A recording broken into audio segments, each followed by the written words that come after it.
The following is a presentation of Marysville Exempted Village Schools.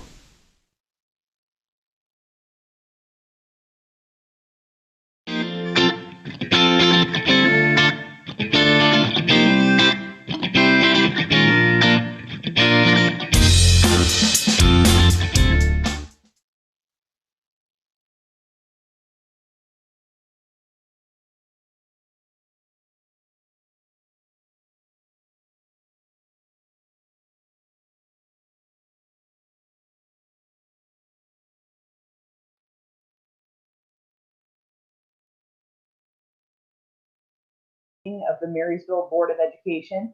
Can we have a roll call, please?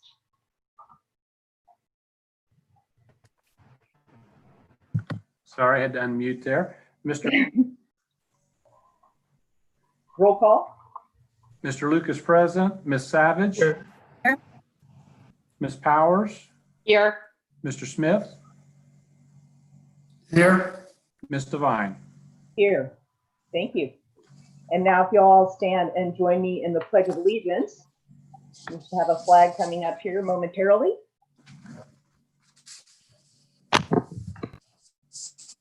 I pledge allegiance To the flag of the United States of America and to the republic for which it one stands, nation, under God, one nation, under God, indivisible, with liberty and justice for all. Thank you.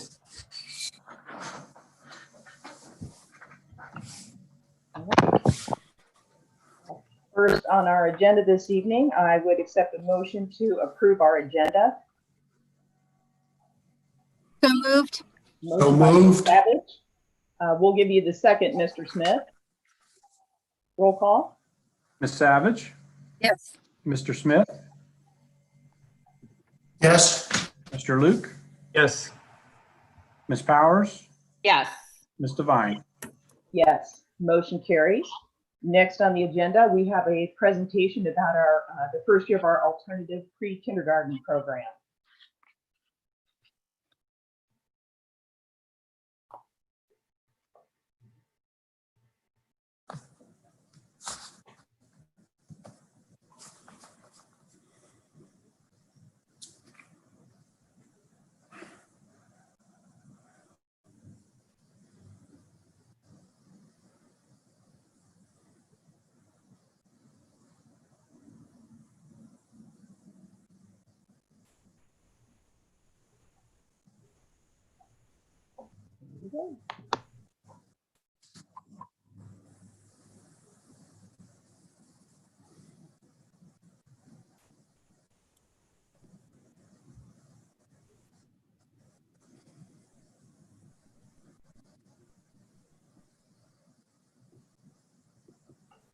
Looks like we're having an issue with the volume on there.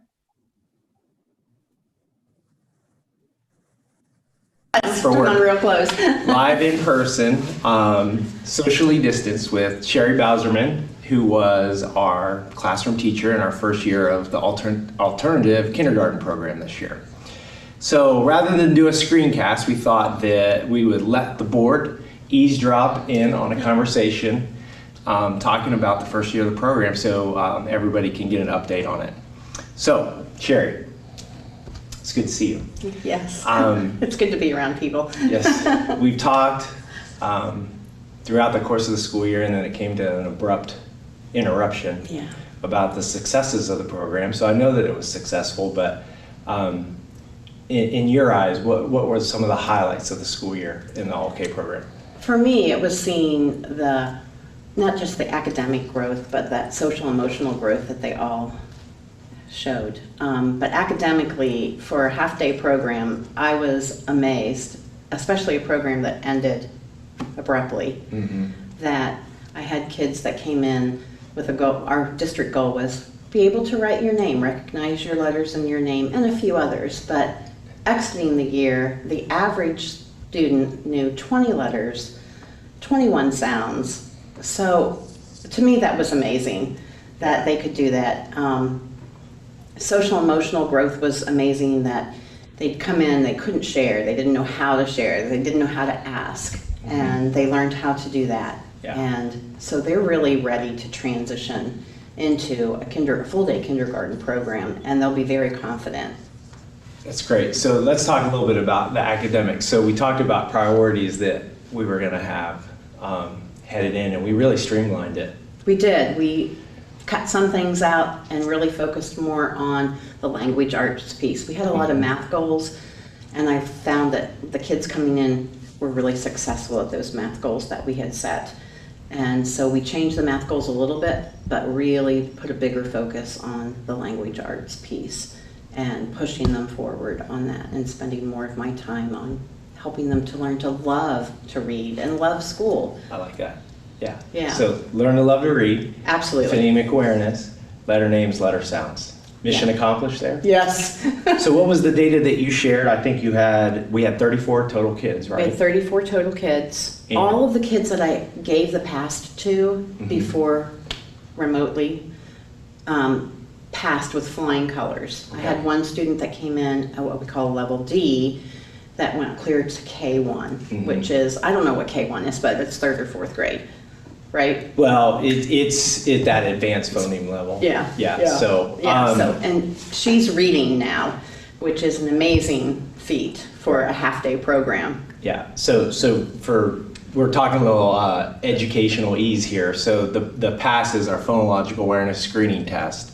And they came in at the lowest level, and a high percentage of them left at the basic phoneme They did. or advanced phoneme level, which is really our expectation that we want towards the end of kindergarten and first grade. So a lot of our Alt-K kids are transitioning into kindergarten this fall, really ahead of the Jump-started. curve. They are jump-started. They will Yeah. be so ready to sit down in that kindergarten program and be so successful. You, in a conversation that we had, you mentioned some specifics that we didn't anticipate as far as transition plans for kids, as far as like speech goals. So they're like hitting the ground running, and we're not Yeah. having to learn them as they go into kindergarten. Can you talk a little bit about yeah. that? So there were several kids who came in with some speech issues and some social emotional issues. And we addressed those this year rather than waiting until they were in kindergarten and trying to figure out what's going on here. When you have a higher number of students that you're working with, it's harder to reach that goal and move them forward. And so the speech pathologist, Andy Schoen, was right on that with me. Right. And he didn't make an IEP necessarily, but he would pull them out and work with them individually or in a small group. And some kids will not need service next year because he hit them early. And we did an IEP for one girl that has some social emotional needs. So when she hits kindergarten, they already know that this is coming. And they've already started setting up a plan for her to meet those trauma needs. Yeah. So it's just another way that we're jumpstarting the personalization of the plans for those kids in their educational program. And the parents were so happy with everything. I mean, I felt blessed by them that they embraced me and let me have the freedom to learn this program and gave me grace as I would say, you know, this isn't really working, so let's try this. And it was a learning process for me, but I would do it again in a heartbeat. I gave up a position that I loved and I had a great team to a position I didn't know how long it would last and no team, and waited through the year, and now I can see how beneficial it was, and it was really worth it. Yeah. So thank you, board. Yeah. And you know, Sherry's credit, her expertise transitioning in, starting a new program. I mean, you lifted it off the ground. Yeah, I didn't have a So choice, smoothly. and I wasn't going to let it fail. There you go. So Because I felt that this was the best thing for these kids. Yeah. And always have. I love the passion. Yeah. But you were the perfect choice. I loved it. So, okay. So Makes me a little a teary. parent. We're talking about parents. A parent Yeah. success story. So 34 parents made the choice to take the Alt-K route, and then enter COVID. Yeah. Enter the interruption, and then you sent out a video. I know a lot of us have seen it. Tell us what happened with those families that came all the way out to Delaware I'll to tell visit you, you. yeah. And so I asked parents if they wanted to share their email so that they could set up Skype meetings or whatever with individual kids or small groups of kids so the kids could see their friends. And 18 parents agreed, yeah, we'll share our email. And so I sent that out, and then one day, one family said, hey, can we come out and play at your house? And I said, sure. And so I'm ready for them to come play. And they said, well, we need you to come down to your driveway. And so I came out, and 18 of my students, all those people on that list, drove by in a parade telling me goodbye for the year. And that was unbelievable to me, that they would drive all that way to honor me, basically. Yeah. That's Marysville, right? Yeah, it is. That's a great Yeah. story. And we watched that video, and it was just perfect at a time when we were honestly Struggling. struggling to have something like that. Yeah. It was Yeah. really uplifting. So It was. So we went from 34 enrolled to projected 49 this year. So Which the is program's amazing. going to grow. So we're actually going to have a colleague this year. Yay. Right? What have we learned from the inaugural year to make this next year even better? Well, I learned very quickly that there were not enough social emotional goals. Okay. And spent some time with Mark Gallagher talking about that and making sure I was headed in the right direction with the district, because there weren't social emotional goals yet in the continuum. Right. And so Mark and I talked about that, and then we set up goals that should be really perfect for this group. Yeah. And added those in. But since there weren't goals there, I started focusing my read alouds that usually I would have pulled out just language arts things from, but I focused them on social emotional read alouds, pulling out the language arts things. So that's a step that I think we did right now for Yeah, next year. I agree, for and sure. we took out, like I said earlier, some of those math goals, and we're moving forward with the phonemic awareness and that great base Yeah. of love for reading, because that's where we need them. Uh-huh. We need them to love school, love coming, and learn to read with passion. Yeah, you don't have to convince me of that. That's for sure. Try. So, well, it just makes sense. What we're doing just makes sense. Oh, From an absolutely. early lit perspective, from a social emotional perspective, this program, it's just right-minded by kids and families. And as word kind of filters through the community, more and more people are reaching out and asking other parents about it. Right. And you see, hey, Marysville has been a wonderful program, or so there are things out there that are starting to weed out into the community. So I can't see anything but growth. For Yeah, this. not just Marysville, but we had 2 districts from outside Yes, come Marysville in. inquire and come in and trying to reduplicate it, which is great. Yeah. Helping. What we're doing in Marysville is helping kids we don't even meet and come through our doors, which is exciting too. Right? Yes, it's great because it's a need that we identified and took hold of. Love it. So, last thing, we know that this fall we're going to have an unusual school year. We don't know the ins and outs of it yet. How are we getting ready for that? Got any strategic plans? Well, I've thought long and hard, and they're 4 and 5, and so 4 and 5-year-olds need tons of manipulatives to learn.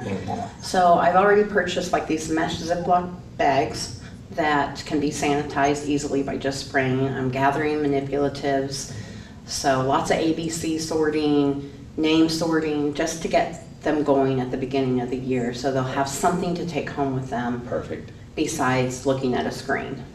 Yeah.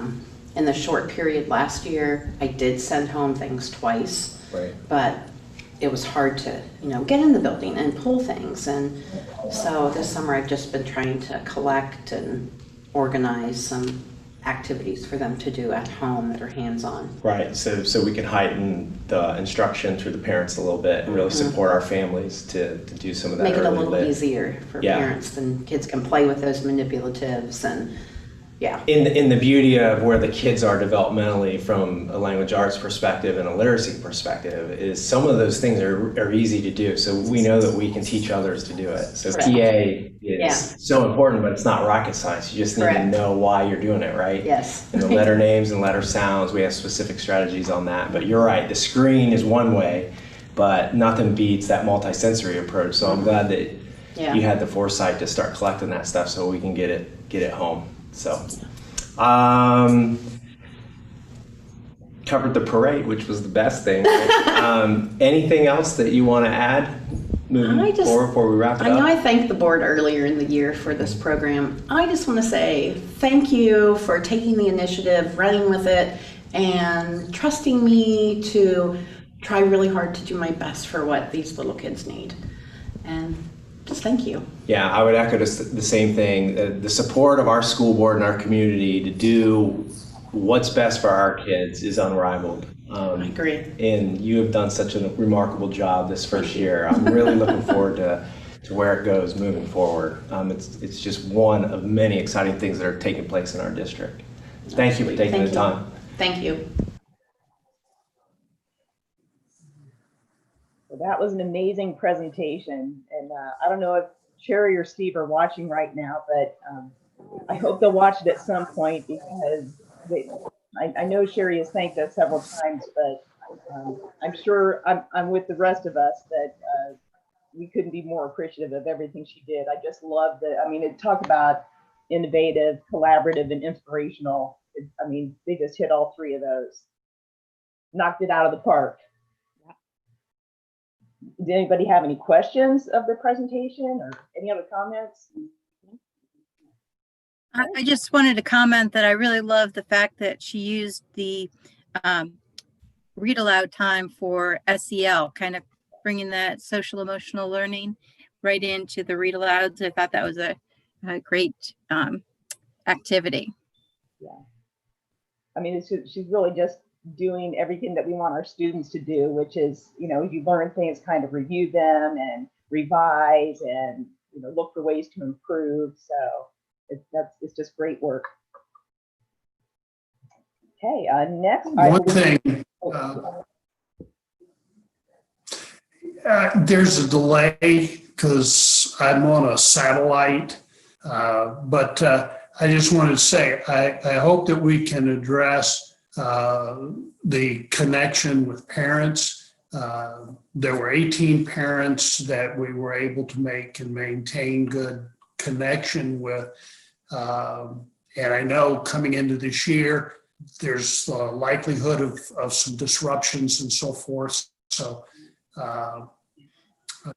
I hope that, and I expect we've got something in place that will try to help improve that. So, but it was exciting to listen to this, and I think Sherry did a wonderful job.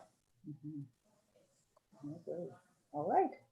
Well, let's move on. And I believe we do have a person from public participation. And with our Zoom meetings, we've just asked people to email their public participation, and Diane's going to go ahead and unmute herself and read it for us. All right. Hello, my questions, statements pertain to the start of school. I would like to know how the schools are partnering with our local health department and how an outbreak of COVID would be handled.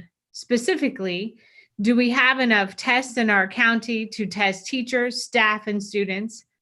How will parents, teachers be notified of a positive case in their class? Emailing isn't enough when you were talking about people's health and safety. Will the entire class, teacher have to quarantine? What about siblings and tracing their contact with other students and teachers? Who will be handling this? Our health department was overwhelmed on Tuesday with people needing tests. They had to close for the day. So it concerns me that handling an outbreak in a school would be challenging and slow. We have several school districts in our county. This is something that needs to be a serious topic of discussion before we can consider opening doors. If we go into the school year thinking none of this will be an issue, then we truly have failed our students, teachers, staff, and families.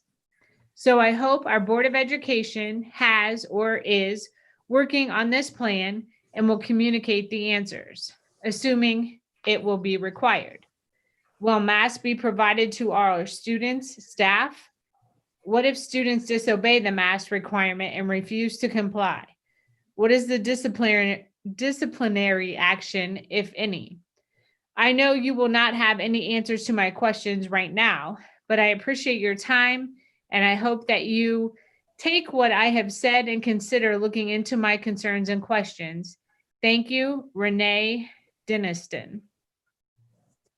All right. Thank you. Thank you for reading that for us. I think you have some plans to reach out to them with some information. Yes, I mean, certainly Jonathan or I will follow up, but a couple of things just that we've talked about before is weekly, all the area superintendents are meeting with the health department every Wednesday morning to talk through issues, ask questions, get guidance. Many of these questions have been asked, tests, restart to school, all those type of things. So our plan and every piece of our plan is actually run through the health department for feedback and guidance as well. So it's very collaborative relationship. And I think some of these questions will be answered in my presentation as well in just a little bit, but we'll follow up with Renee as well. Okay, thank you. And I know that there are several board members who have been attending some of the Ohio School Board Association town hall meetings, and some of these questions come up, and there's chat boxes that have comments from a lot of different people who are board members in different districts. And so I think there's just a lot of collaboration and sharing of information and plans and ideas and questions. So they're all good questions, and we know we have to address them. So okay, next on our agenda, it's time for reports. So Nan, do you have a High Point report? Yes, just a real brief one. Number one, in regards to the building project, they're still struggling with the renovation budget issues. There's a lot of issues with regard to cost of steel and building construction supplies. And so they are still struggling with that issue. The second thing is they've been working on their High Point Return to Campus program, just like all the school districts are.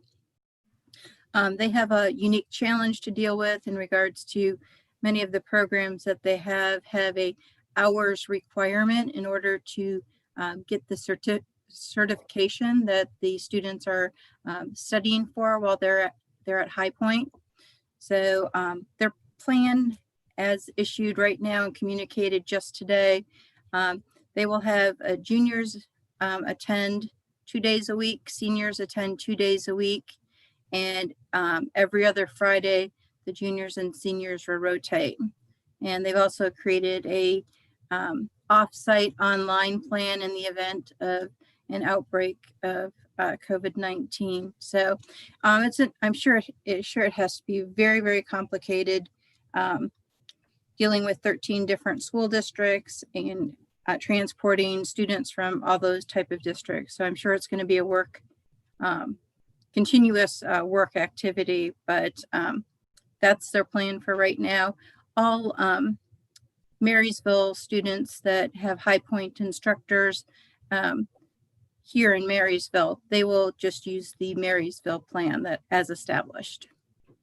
So that's it. Thank you, Nan. Next, the superintendent report.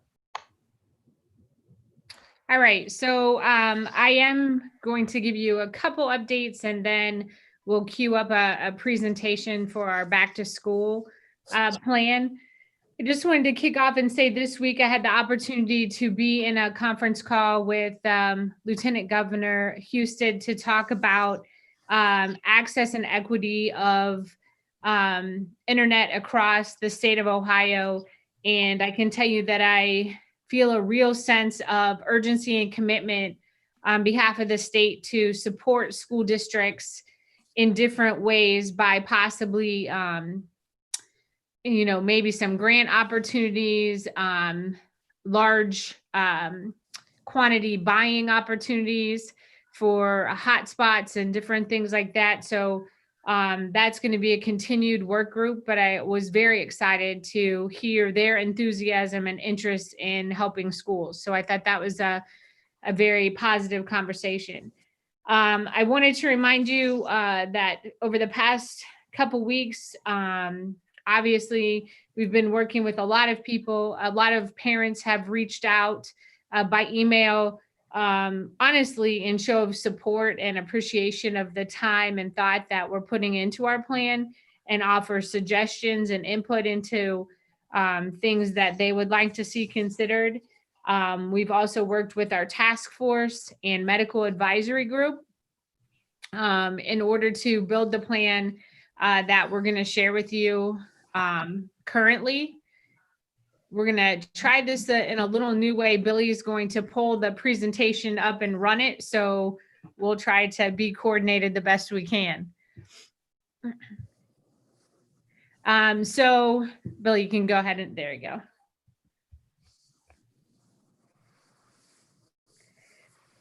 All right, so as we talked before, there are many more unknowns than knowns. We have worked really hard to really focus on the things that we can control and give an opportunity to really rethink school under these unusual circumstances. So as you've seen this slide before, but it continues to come back. We're going to plan for the worst. We're going to hope for the best. And we have plans that are ready to turn on a dime. So as you know, last year we stopped the school year abruptly.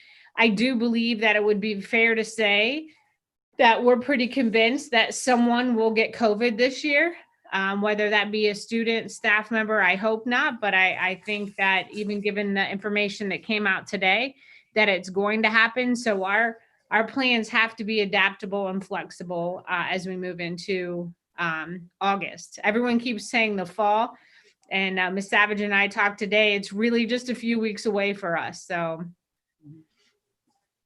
all right, we see school as we're going to call it normal school, but it might not look as we are used to. Within our walls and brick and mortar, different things going on. We may have hybrid models happening, targeted support, but we also see that education pipeline running in and out in different directions. We'll have students on remote learning platforms. We're going to have students who are quarantined. We might have students that are high risk and their families need to withdraw them for a certain period of time. So really it's about creating a plan that not only takes care of what's happening in between the brick and mortar, but also those extensions that are coming out of our building. And the one thing I would like to make very, very clear, that 100% of us at Marysville Schools want our kids and staff to be back all together as quickly as possible. But we have to do that with weighing our responsibility for community health and the restrictions that are around us. I can't think of one person that I could talk to that doesn't say we want kids back or we want to be back together as a staff. And so this is not an easy plan to push forward, knowing that may not happen the way we would like. Okay, so this information we sent out to parents, and as you know, our school enrollment is just under 5,200. So as of today, we had over 4,000 responses. So I feel really good about that response, and we know our parents are, paying attention to our conversation. And this isn't a final decision for parents, but we were at the point where we started to need some information to inform different models and approaches to next year. So this first question asks, if we open fully, are you going to come back? Basically, what's your intention, or do you feel more comfortable choosing a remote platform? So if school reopened in what we're going to say regular, whatever that means right now, compared to keeping your kid home and doing remote learning, you can see 84% of our parents said their children will return. and 16% said they would choose remote learning.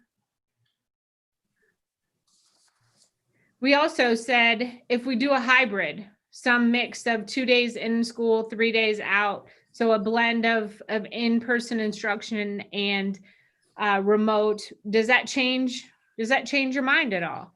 As you can see, it does a little bit. So about 80, not quite 88% of families said that on a hybrid schedule, their kid would return.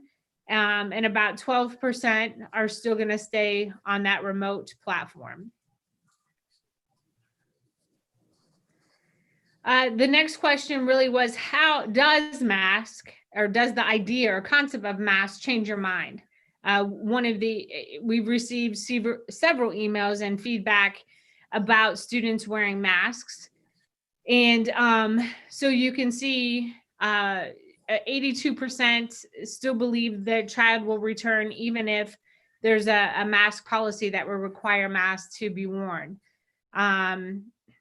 We had it, I apologize for the 10.8. We had to draw it in. It wouldn't pick up on the chart. So I apologize for that. So you can kind of see that masks weren't a huge indicator necessarily about if a kid would return or not.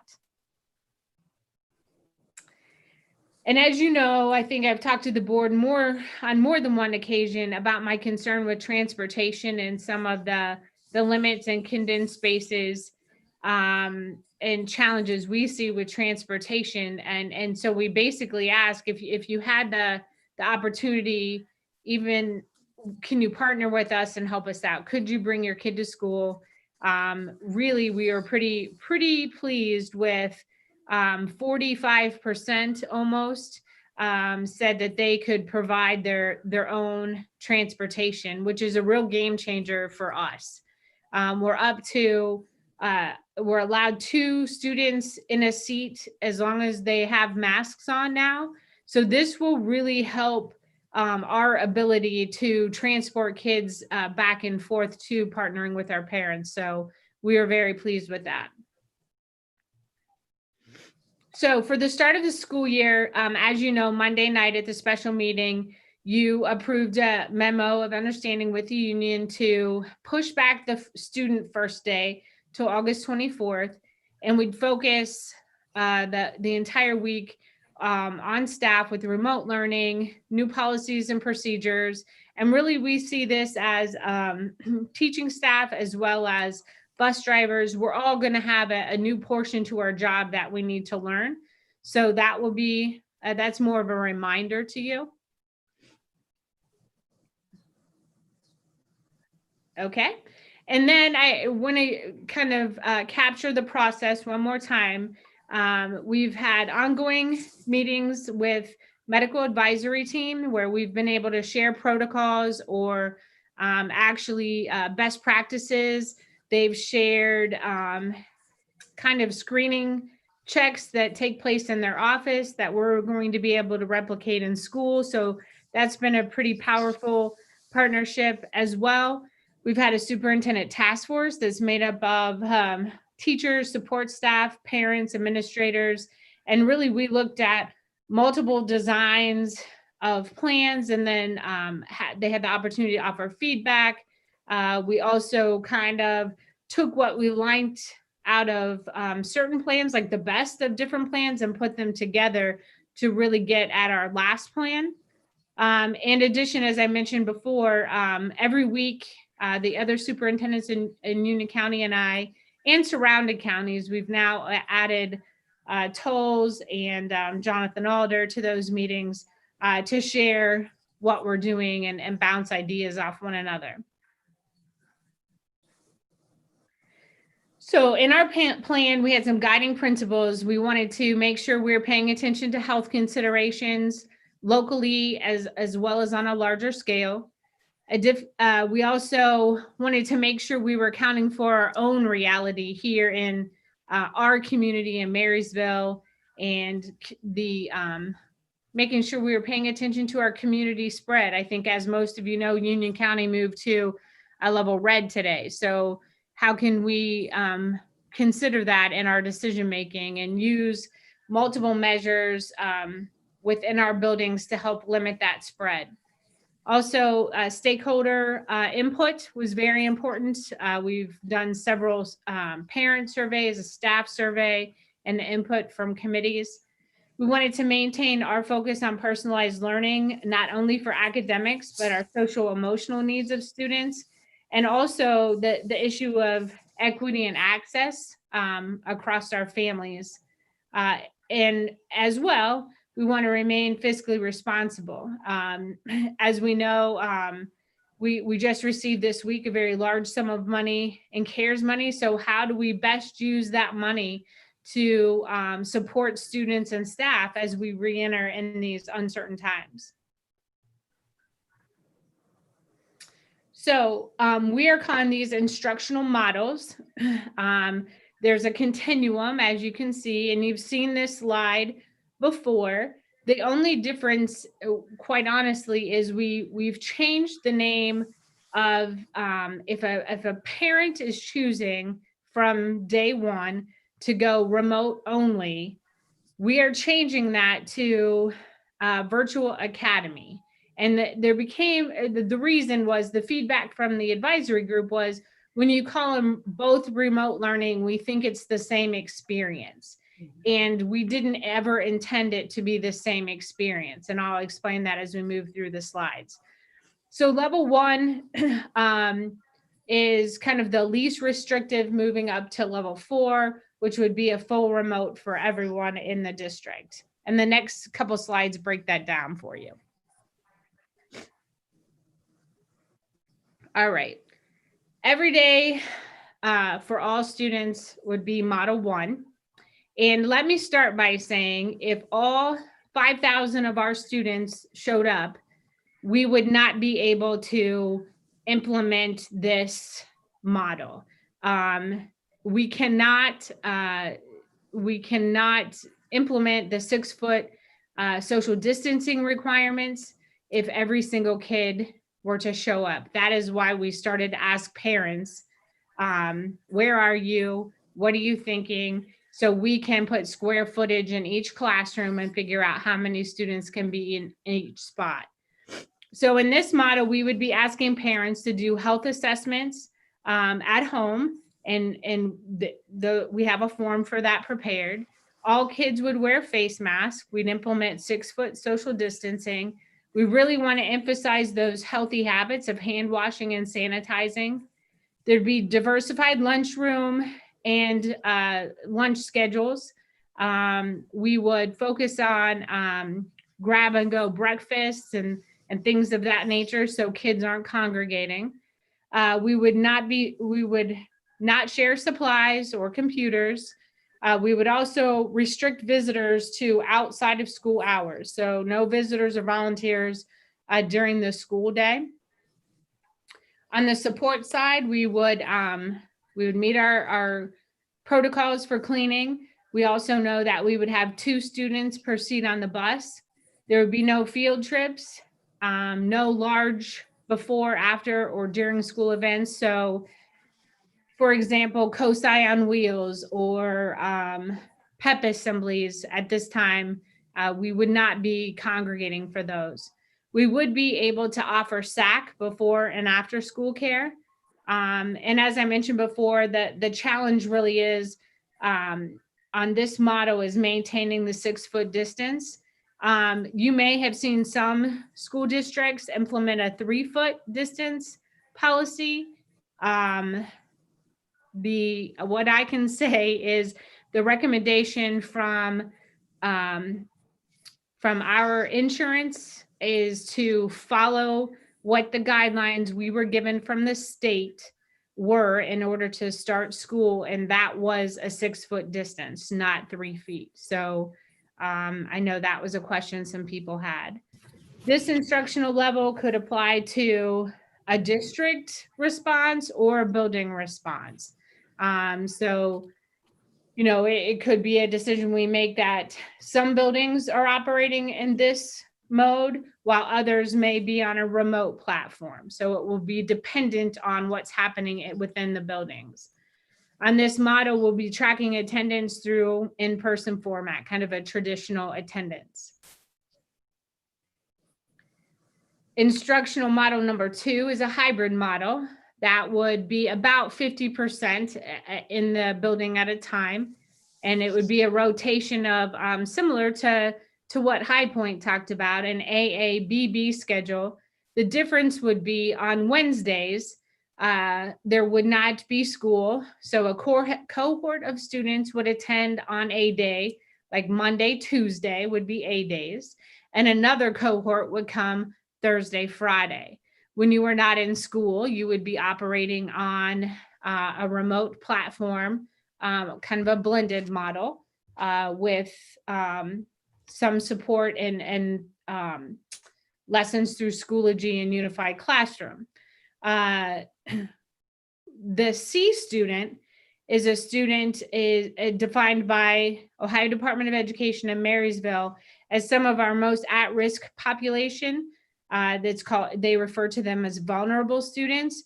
So we'd be having those students who were identified as C attend every day. So I think the next slide would show you what I'm talking about on a schedule. I think that makes it a little more clear. So on this, you can see where an A student, for example, would attend school Monday, Tuesday. They would do remote learning Wednesday, Thursday, Friday. And the opposite for a B student. And I'm not talking letter grades here. This is your cohort letter. And then a C student would actually come every day. So some of those will be pre-decided in the C category, and some of those students may come in and out of that C category throughout the year, depending on need if we stayed in that model.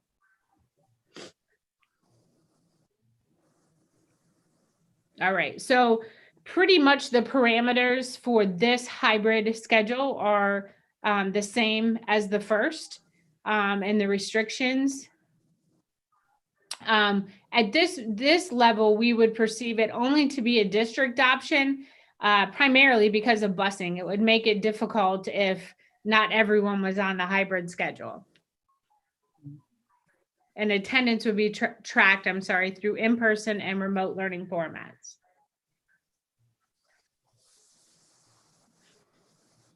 All right, so model 3 is a diversified hybrid. In this model, C students only would attend every day, and all other students would be remote learning. So those same students that were at the highest level of risk would attend school on a regular basis, following all the protocols that the other 2 levels have had. And this would, again, be a district-only policy. So all other students would operate on a remote learning platform with their classroom teachers while C students came to school. I think I have a schedule on the next slide as well. Well, maybe not. C students, we do an alternate breakfast and lunch plan. So when C students are attending, we would also look for ways to provide lunch and breakfast for students who are remote learning, specifically our students who are free and reduced lunch. In the spring, we were afforded a waiver to feed everyone. We have not been notified that that's going to come back around again. So at first, we would focus on free and reduced families in order to get breakfast and lunches to them. We would also be looking at just no large group activities, no student activities or extracurriculars under this model. So it'd be a fairly restrictive model.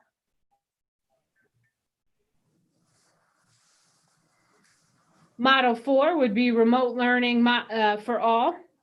So this would be in concept the same as we were in the spring, but we are adding pieces to that. So we'd still be looking for a lunch plan. As I described, there would be no student activities or extracurriculars as well. Now, we also think this could apply to a class. For example, if we had an outbreak in Mrs. Devine's class, for example, then that class may turn to remote learning while the rest of the building stayed at a hybrid schedule or something to that effect. So we see some flexibility for that application. So one of the things that the advisory or task force team asked was, can you kind of put schedules to this so I can see it? And so I did put some schedules together, but I want to reiterate once again that these are absolutely samples. I don't want someone to say, oh, I'll definitely be on from 10 to 1:30, but this would give you an idea of what remote learning would look like this August if we were to be in that format. So as you know, last spring, we had to fly by the seat of our pants, and thank goodness our staff could implement on just a drop of a hat. So we know that we want to get better at getting the teachers in front of kids on a regular basis. So the idea for this would be that you would actually block time out. So students could come during that time, meet with their teacher. They would do their literacy instruction at scheduled times, or their math at a scheduled time. And we would push in unified arts during different blocks of times to support that. We would work with principals and guidance counselors would work with special situations that families may have. If it was a scheduling conflict or things like that, and attendance would be tracked through those sessions. But there would be more of a structure to the day than last spring. So this would be an idea of what that might look like. The next slide, I believe, will show you a sample 512 schedule. Now I would precursor this with, Creekview operates in instructional blocks. So it might not be period 1, period 2, but it might be instructional block, whatever, A or B or literacy or whatever, however they are going to change those up. But this just gives you an idea. So in this case, students would Zoom with their teachers for about 25 minutes for, mini lessons or activities. And so this gives a more regular touch point with our staff to students throughout the day if we were forced into a remote learning model. The one thing that we did hear also from the parent group that is something I'll talk about in a little bit was we had several families that have multiple children and maybe lived in the Raymond area. So if we set a schedule up like this, there would be a demand for 3 students to be on at the same time.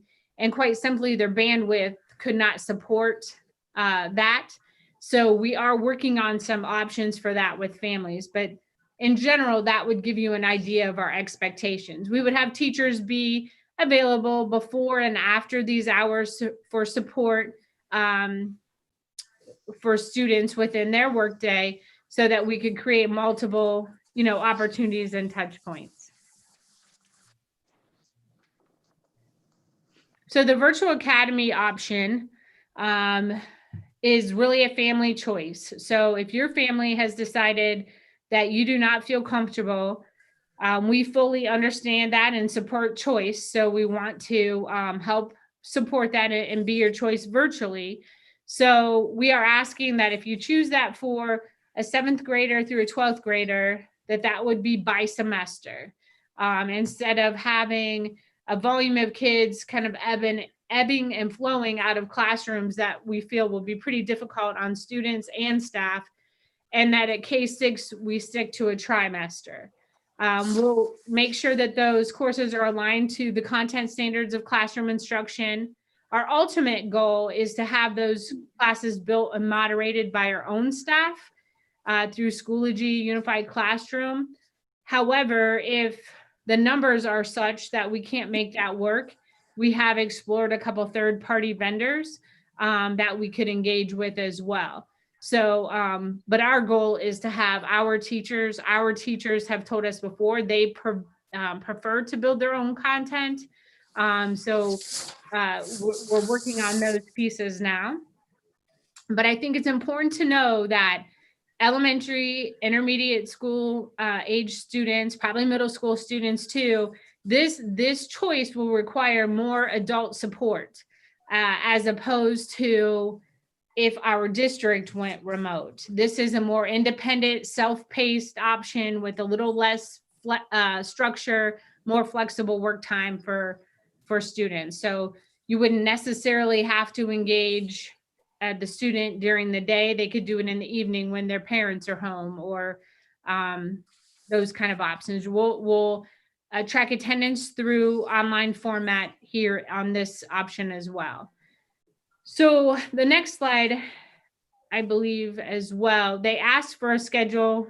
And so we put one together. Again, I want to say this is a sample schedule, because what we would hope to do with you as a family then is set up a schedule that helps you. We know from the spring that if students got in a routine of following a schedule with online learning, they did much better than picking up the device at different times in the day. So we highly encourage setting up routines like getting up in the morning, having your breakfast. Maybe you do reading first, but we integrated things like wellness activities, maybe conferencing with a staff member from the district to check in and see how you're doing. How do you get prepared for the next day? So again, this would be a sample, and it would be heavily dependent on, if you're elementary or high school, what classes you need to take and those kind of things. But we would partner with you to help set that schedule up. And this would be a sample high school schedule. Same kind of idea. It's highly dependent on what the student would need.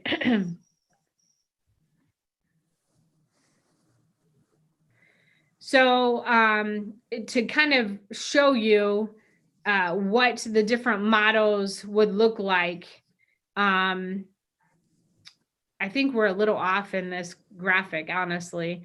So model 1 could be building or district. Model 2 could be district. Model 3 could be across the board. Model 4 actually would be that full remote for parents. So I'll fix that before we send that one out to the community, because model 4 is the self-selection of remote. Does that make sense to clean that up a little bit? Yeah, sorry about that. The other thing that came up in the advisory group is the notion of changing the school calendar and making remote learning for the entire district from Thanksgiving until January 19th. And the idea really came as a result of looking at some models of colleges and the idea of parents and family traveling to other places. And the suggestion from the group was to let's go ahead and put that on the schedule, that we would remote learn entire district from Thanksgiving to January 19th. And then if we don't need it, let's cancel it. If things get better, we're not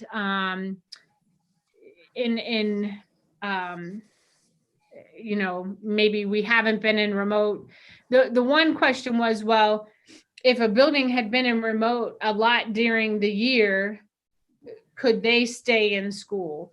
And the response really was, well, if you had been in remote a lot during the year, you're probably headed for that same spot again, was kind of the feedback.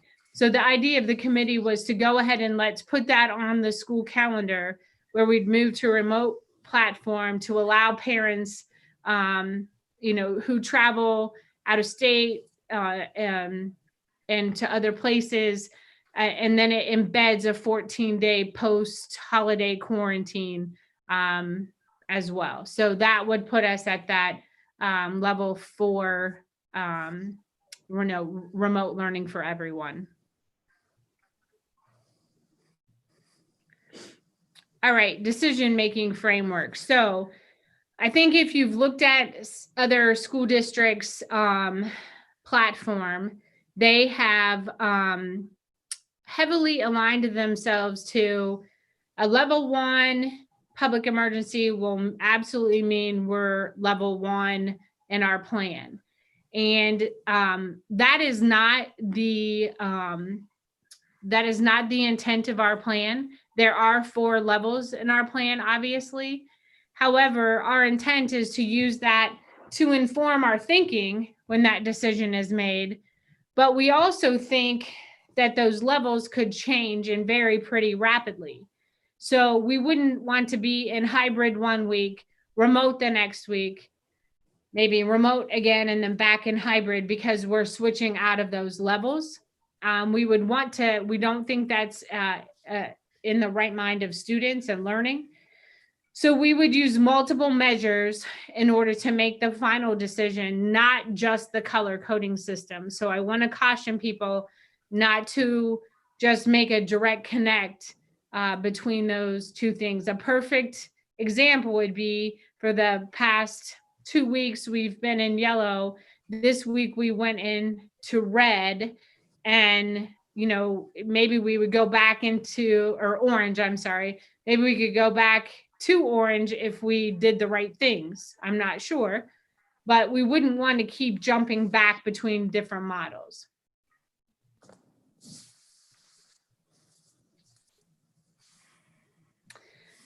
Mask policy. So all staff are required to wear masks by the guidelines. All students, all K through 12, are required to wear masks when they're on our transportation. Then when we go to buildings, all K through 6, students will be required to wear a mask when they're in the hallway and classrooms, unless they're otherwise directed by a teacher.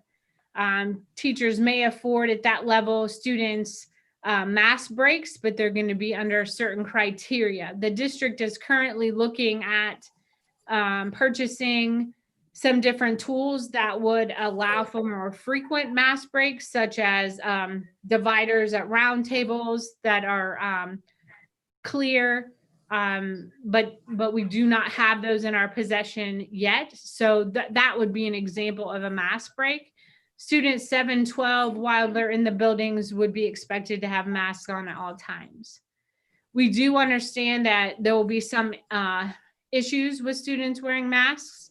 So we will have an appeal process available on August 3rd, where students or parents will be able to complete some paperwork and a process in order to have their student be excused from that. If you cannot wear a mask, we are asking that you wear a face shield. Really, the idea is about, creating as many layers of protection as we can. So 6-foot distancing and a face mask in order to protect our students and staff. SAC, I mentioned before, will be able to return to before and after school SAC programming. We are also going to be able to offer a school day off program opposite of the AB. So if you're an A student, so you're coming to school on Mondays and Tuesdays, we are going to be able to offer you school day off programming on the B day.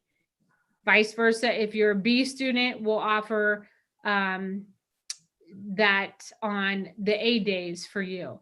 We will have no programming on Wednesdays because we're really focusing on cleaning up between the cohorts, as we have mentioned, and we'll be able to accommodate 54 students on each of those days, totaling 108 students. So that would be a new offering. We know that childcare may be an issue on the off days for parents who might not be able to work from home if we're in a hybrid schedule. So this would be able to help offset that a little bit. We anticipate that I say this all the time. I feel like flexibility and adaptability. Until the vaccine is here, we're going to be the masters of flexibility. We will, for that reason, we will not announce which instructional model we will start on until August 3rd. And the reason for that is it seems like things are changing so quickly in our community and in the state. We really don't know how things are going to change over the next couple of weeks. So we'll make a formal announcement on the instructional model on Monday, August 3rd. two questions that we are working on that really were brought about by the task force is that question about bandwidth. So we have a team working on some flexible models on if we move to remote learning and I have 3 kids, how can we set up some schedules? So one of the ideas we're working on are, for example, multiple times throughout the day for a literacy block, and so that we can create some flexibility for parents. So there's a team working on that. And also to really give parents a clearer picture of what that academy will look like. So what their schedule can look like, what they can expect, and how it's going to be different than last spring. The sample schedules I put up tonight are not great examples, but we want to give them something that's a little more robust. So when we ask them to make a decision, they have all the information they need. Currently, we are assessing staff leave requests. So we know that there are staff members that will not be able to return to work. So we're working on those. We do think that many of those teachers will fill the academy slots for us. So we're working on that. We're also building out the rest of kind of the operational guidelines so that parents will know, what do I do if, what happens if a teacher gets sick at school? What happens if my student gets sick at school? Where can I go to get my COVID test? What are the symptoms I look for in a COVID test? How will I be notified when maybe there's a student that's sick in my child's classroom? So all of those restart guide, the restart guide is just about complete. We'll be sending that out to families and posting it on our website. So that's currently in the works. July 24th, we plan to give the designation if you're a hybrid, if we were to be in a hybrid model, what your letter is. So you'll be informed of that ahead of time before school starts. And that's just so parents can prepare. So I know parents still have to prepare for every model, but you would know if your kid would be an A if we're in a hybrid, a B, or a C. Also, open enrollment decisions and intra-district transfer decisions will be communicated by July 24th, which is next Friday. We'll also look to provide those 2 answers. So we'll look to, on the slide before, we'll look to answer both those questions by the 24th and make those public for people to see. And then by the following Friday, we're going to ask parents to kind of make their declaration for the next school year. So we ask you for, that initial, what are you thinking? But now that you have, all our options and all that information, what is your consideration for next year? So we would ask that happen by the 31st of July. So all of that I know is a lot. So what kind of questions do you have for me? First, before we ask questions, I just want to thank the task force. Thank you for your leadership of that task force. And we know they've spent a lot of time and effort going through a lot of different scenarios and bouncing things around. And we really appreciate the time that you've spent in bringing this forward to us. So with that, what kind of questions do we have? I have a question. So when you provide the AABB designation, is that going to be through an email to the parents? Building principals are going to communicate that, and it will be through the decision I think we reached today was going to be through an email. If it ends up to be different, we will communicate that to parents. I have a question. I have a couple questions. Diane, how do the sports teams fit into this, or is that a completely separate set of plans? So in those later models, we spoke to no extracurriculars. At this time, athletics, we're still on the kind of that last phase plan. So they're fully operational. And part of that is some of those decisions. I don't know if you saw that Ohio High School announced this week that they're still going to have certain elements that it's going to fall on districts to make some of those decisions now. For example, are we going to play teams from Franklin County, or would they play us if we're a red? Or so those decisions have not been fully vetted through yet. Okay, the other question I had is the Model 1, which is called Safe Return for All. It sounds like it's still a plan for when there's a pandemic. In other words, there's still no large school events, maintain 6 feet, wear masks. So isn't there also like a Model 0 or whatever, something that's even more open that could still possibly happen this year, I suppose, where there's just no restrictions? I don't think so. I mean, even today when I listened to the governor, they said, even if you're yellow, don't think that you're out of the woods because it's still present in your community. That's why there's not a green rating. So until there's a vaccine made available, I wouldn't say that we perceive a model where everyone just comes back with no restrictions. So when you meet with the health groups and when you meet with the superintendent's groups, everybody's just assuming that there's going to be restrictions on the teachers and kids the entire year of some sort. We would anticipate that, yes. Okay. Diane, speaking to the question that Nan asked, as kids are assigned to the A or B group, are efforts made to make sure that multiple kids in a family are all going to end up in the same group? Yes, so definitely, and there will be an appeal process where if parents need to change their day for example, work, maybe they don't work Fridays, but their kid got assigned Monday, Tuesday. So there'll be an appeal process that a parent can engage in. One of the complicated things is in our student system, unless the parent has linked their children, it's not a clear linkage between families in our computer system. And we also have some families that have children in the same household with different last names. So there's not one clear way for us to get that. So it's a pretty large undertaking for the principals right now. So they are working.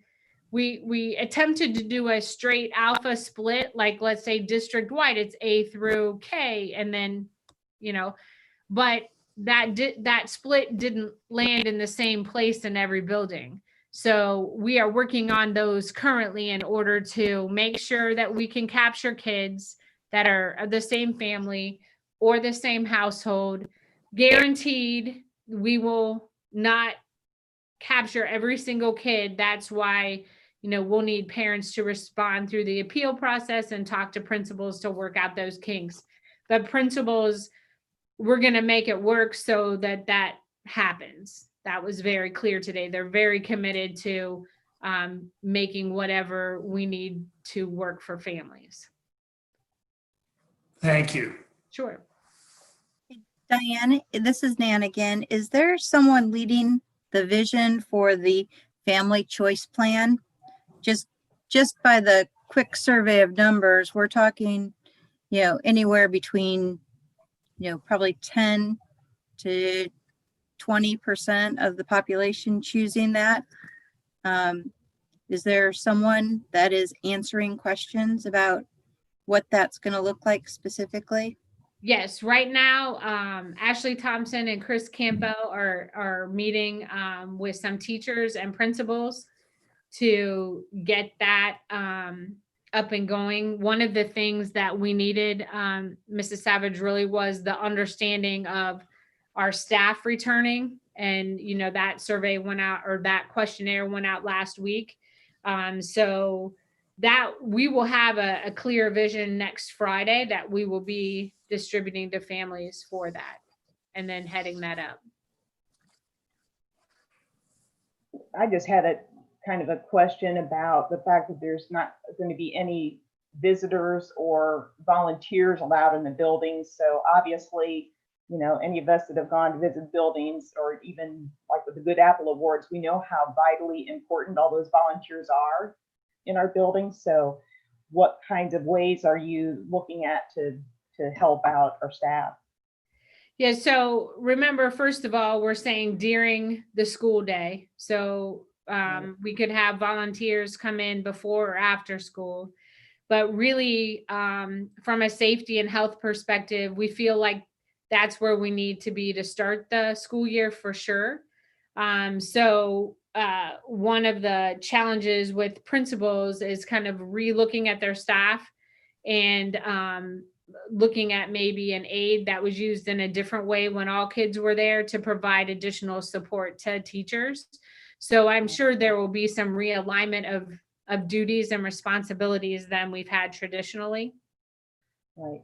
And Okay. it's sad for us because our PTOs are so amazing and support so many opportunities. And a couple of them were on the advisory committee and were disappointed too, but at the same time they understood. So we'll look for ways that we can maybe do some unique things to highlight our PTOs as well as the year goes on. Right. Okay, thank you.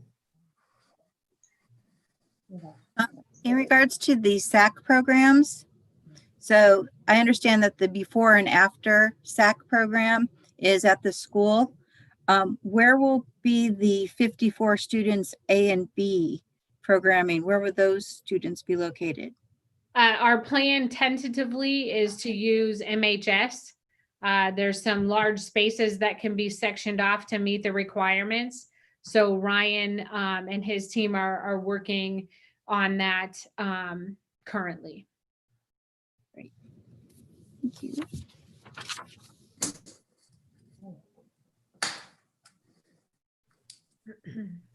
Any other questions? Okay. Well, thank you for that presentation. I know it's going to be up for approval later in our agenda. So that's you're all done then, Diane, with your report? Yes. Okay, thank you. Thank you very much again. And thank you again to the task force members. Okay, next up, we have the treasurer report. Okay, well, for my report, I'm going to give a kind of an update on the Permanent Improvement Fund and the Permanent Improvement Fund forecast. Actually, to start off, our business manager, Ryan, is actually going to give an update on some of the fiscal year 2021 projects that have been taking place. So I'll let him kick it off. Hi, Ryan. Thanks, Todd. Hi. It's good to see all of you, sort of. So I'm going to do a quick highlight of some of the stuff we've had going on this summer. As you know, every summer we go through a series of projects for district improvement. The first one I'll talk, I think Billy's got a couple of pictures he can show you, but the first one I'm going to talk about just briefly is around the ECHS cafeteria area. We've replaced all those windows, so this was not probably the safest situation in the world. Some of the ceilings around these windows, the ceiling around the windows had kind of decayed, and this is the safer tempered glass where if it breaks, you know, students aren't going to be really in danger. So this was a nice upgrade for the kids. Plus, it looks a lot better. There's more light coming in just with the new glass. It kind of a small addition, but if you walk in that space, you'll notice it right away. And that project is now 100% complete. The other project at the ECHS, Ken Chafin and I started talking almost, well, it was probably last fall, just about the need to address the growing population at the ECHS. We talked about a few options and we landed on this space, which during the renovation of the building was taken offline, I believe, to assist with power distribution, but we were able to work through the power issues and turn, I believe, what was an old consumer sciences room into a pretty large classroom space. As you can see there, it's turned out very nicely. It's moved along quickly. And this will be probably of particular value now because it is a very large classroom area that you could probably get a pretty healthy number of kids in there even at distance. So the only thing really left to do in there is some of the trim on the floor and the and sealing the floor. It's all up to code. Fire safety is good to go. There's 2 entrances. It's all new ceiling grid in there, new lights. It's really turned out to be a pretty nice space. Couple of asphalt projects. Well, we have district-wide asphalt project going on, but some of the more exciting elements of the asphalt happen at Bunsold. So, as you know, we put this nice, beautiful stadium in there, and now we've got a nice, beautiful path to get there, but we've also made it very safe for everyone. One of the issues when we put this in was simply foot traffic, and if you went out to one of those freshman football games when we opened up, you saw it got a little crazy with parking and so on. So we tried to address some of those issues. Sometimes you just don't know that stuff until it evolves and you kind of live in the space and you see how people are going to do things. But so you can see we have a crosswalk here. This is just in front of that north parking lot. There will be a swing gate there. The paving is all done and the gates just need to be installed at this point. So what they would do during an event is just close off this loop, and in a second you'll see there's a gate on the other side as well to protect pedestrians. So you can see there's a new swing gate on the kind of left side of that picture. And then one really nice addition here is we added this essentially handicap parking that is right up next to the gate to get into the facility. So we were able to, in this project, really address one of the needs. As you know, out there, the main parking is not particularly close to this facility. So we were able to carve out some space and add roughly 10 parking spots there that will be identified as handicap parking during events. And my screen's a little blocked, but if you just look sort of just to the right, again, just to the left of this, that is where the other gate will go. And what that also does is protect pedestrians from crossing back and forth from the open gate, where we have a restroom in the building that folks can use as well. So we've added parking spaces, and we have definitely made it safer for folks who are coming in to watch events, as we have kind of closed off that loop. And again, the asphalt district-wide is really pretty much done at this point. Just one more part of the asphalt project. We've addressed some of the playground issues at Naven as well. That's been a little tricky, but we've got it figured out for now. Lots of striping, safety striping across the district. Just very quickly also, we had a handful of roofing projects to complete. No major overhauls, or there were a couple of larger areas, but essentially, it's some specified area work at a lot of our buildings, well, about half of our buildings. And then we've had on the table for a while to deal with copper piping at Raymond. The EPA asked us to change all that piping out to PVC. We had some concerns about the time it would take to do this project because it's a large scope. The good news is they are essentially done. So it's gone very smoothly. Sligo has been a great partner in getting this work done. And there should not be any delay. I'm cautiously optimistic that we'll get all of our testing back and we'll be ready to go. But the good news is, as far as the actual physical work to be done there, they are quite literally wrapping up this week. So that's gone very well. So that's just a quick overview of some of the projects we had going. I don't know if anyone has any questions about those items. All right. I guess we can say that that was one positive of the shutdown, was that we could get started on Raymond and get that done. So Yeah, there was some definite concern that could cause a delay, which obviously nobody would want coming off of the spring. So that was a relief to be able to get rolling there. So I'm just also, while I've got the floor or the screen, whatever you want to call it, just run over a couple of the highlights regarding our custodial team and some of our approach to addressing the cleaning concerns for the coming school year. And I believe this is articulated in the report that will come out after the board meeting. So I think you'll be able to see all of this written out, but well, most of it anyway. So I'll start with throughout the summer, particularly when our buildings became vacant during the spring, we took that opportunity to enroll our custodial team in some professional development courses.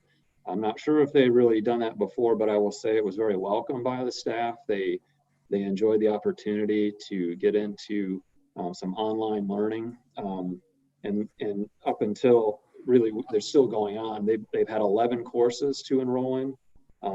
They've done a great job getting into those. These range from learning about the coronavirus, learning about best practices in cleaning and disinfecting, all the way to dealing with stress and feeling overwhelmed in their job. So the response to that's been very positive. I think it's been good for our team, and obviously ultimately it'll be good for our buildings and our school district. But just a quick wraparound on that too. I've been working with some of the custodians to develop a handbook specific to custodians to develop some standards and best practices going into the school year. Also, that's been pretty well received by the group. They've had some good input on that as we've worked through it. A couple of things that we'll have here as we have examined what are the best ways to attack COVID. I think Billy's got a picture of this one too. This is our new weapon in the war on COVID. It's quite a machine. We looked at a lot of options. This one really brought together the best of a couple of worlds. Would have been nice for you to see it in person today. I'm sure we could arrange it if you'd like to give it a test run. It gets great gas mileage. It has a real fine mist. We upgraded the cleaner that we use with this too. I should say the disinfectant. It has a shorter sit time, and it's a little more potent, particularly to human coronavirus. And really what you do is you turn it on, it's ready to go. As soon as you turn it on, it runs on, it charges, and it's just a quick pull of the trigger. You kind of swipe your hand across and you're good to go. And that disinfectant is a no-touch disinfectant. So as soon as it's sprayed on any hard surface, this particular agent only requires about a 3-minute wait time. So it's ready to go right away. And we just made that upgrade actually to that agent. So that actually, when you multiply that out over lots and lots of classrooms, that 5 minutes or so that we gain in that time is pretty valuable. So that is our new machine. You can see the handle there, it rolls.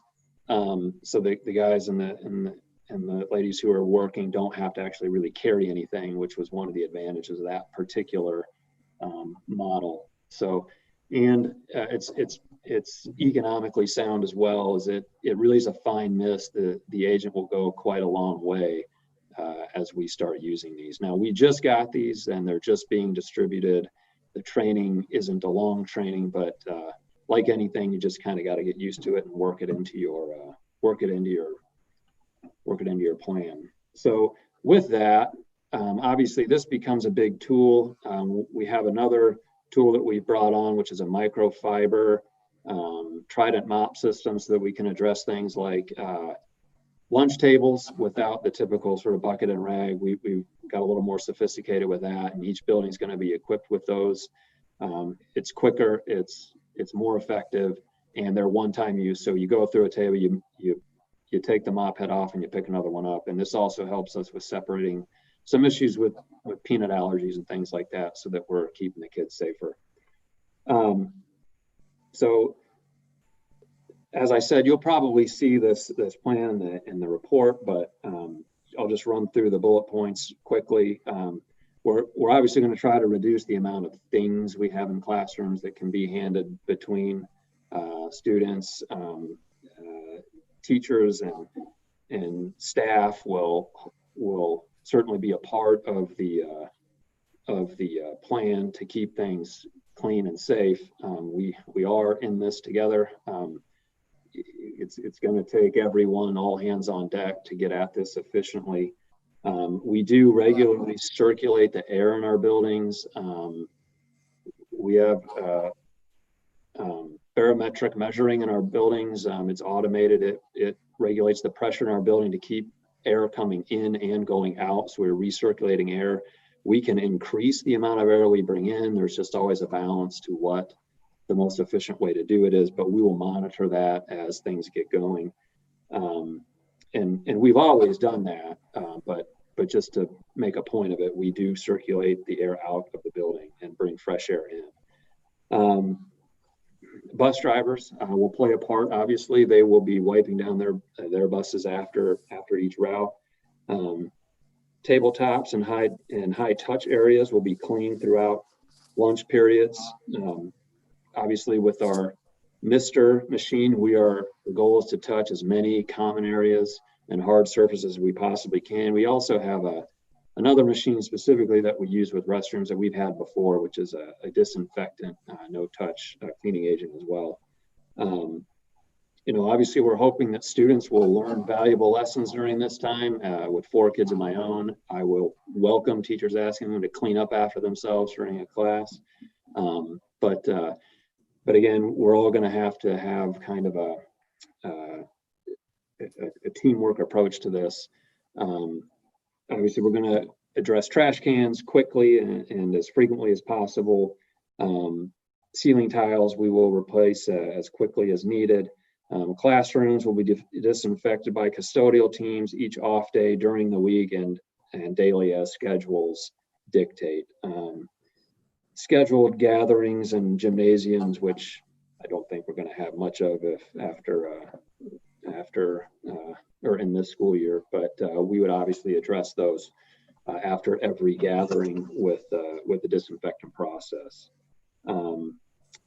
And that's about it. The one kind of tricky issue here is any upholstered items. We don't really have a great process to deal with that. It's the good old scrubber and soap and water. So that creates some issues with non-hard surfaces. So ran through that pretty quick. But if you have any questions, I'll be happy to try to answer them. Well, thank you. Go ahead, Dick. Yeah, I just want to say, I know that over the many years I've been associated with the district, the custodial staff has always done an amazing job. And I know, and it sounds like they're stepping up their game from what they've done in the past. I had really hoped to test drive that new no-touch Mister. And I appreciate the picture. I am really pleased that we're investigating best practices and best equipment to try and make sure that we create the safest possible environment for the kids. And I know that with your leadership and with the diligent work of all the custodial staff, that we're going to have our buildings in great shape for the kids. And I really do appreciate that. It's not something that oftentimes gets talked about, but it is something that's vitally important. So thank you very much, Ryan. You bet. We've said it in every meeting with the custodial team. They're the front line.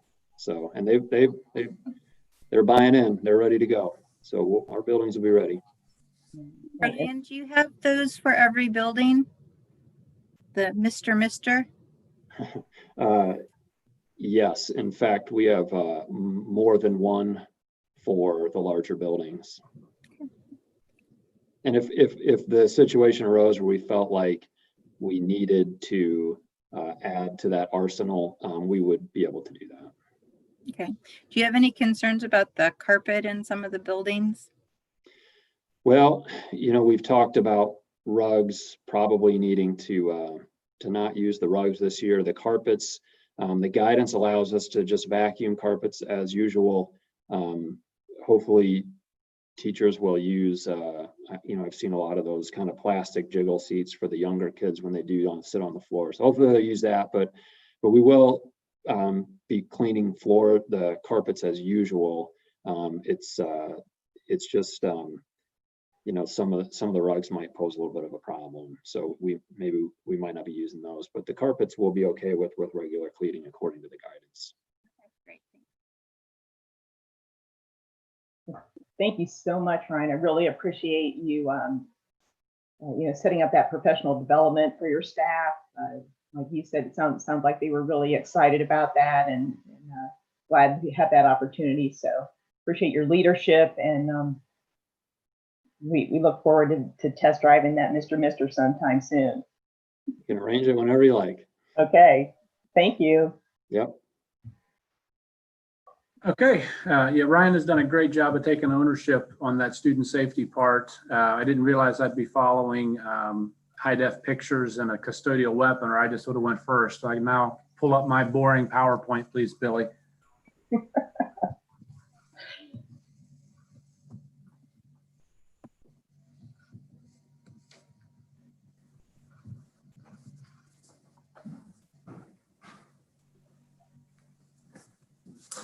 Okay, you can go to the next page.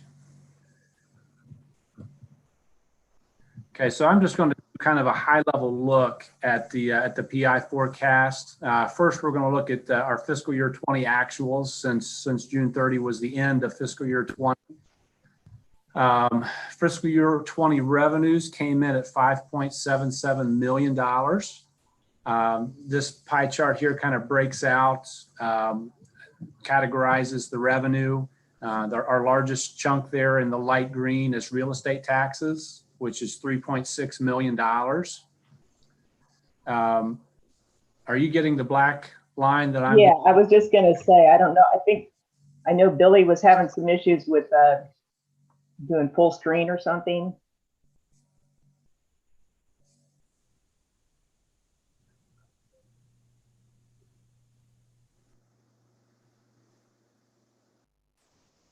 Hello, Dick. Hello, Sue.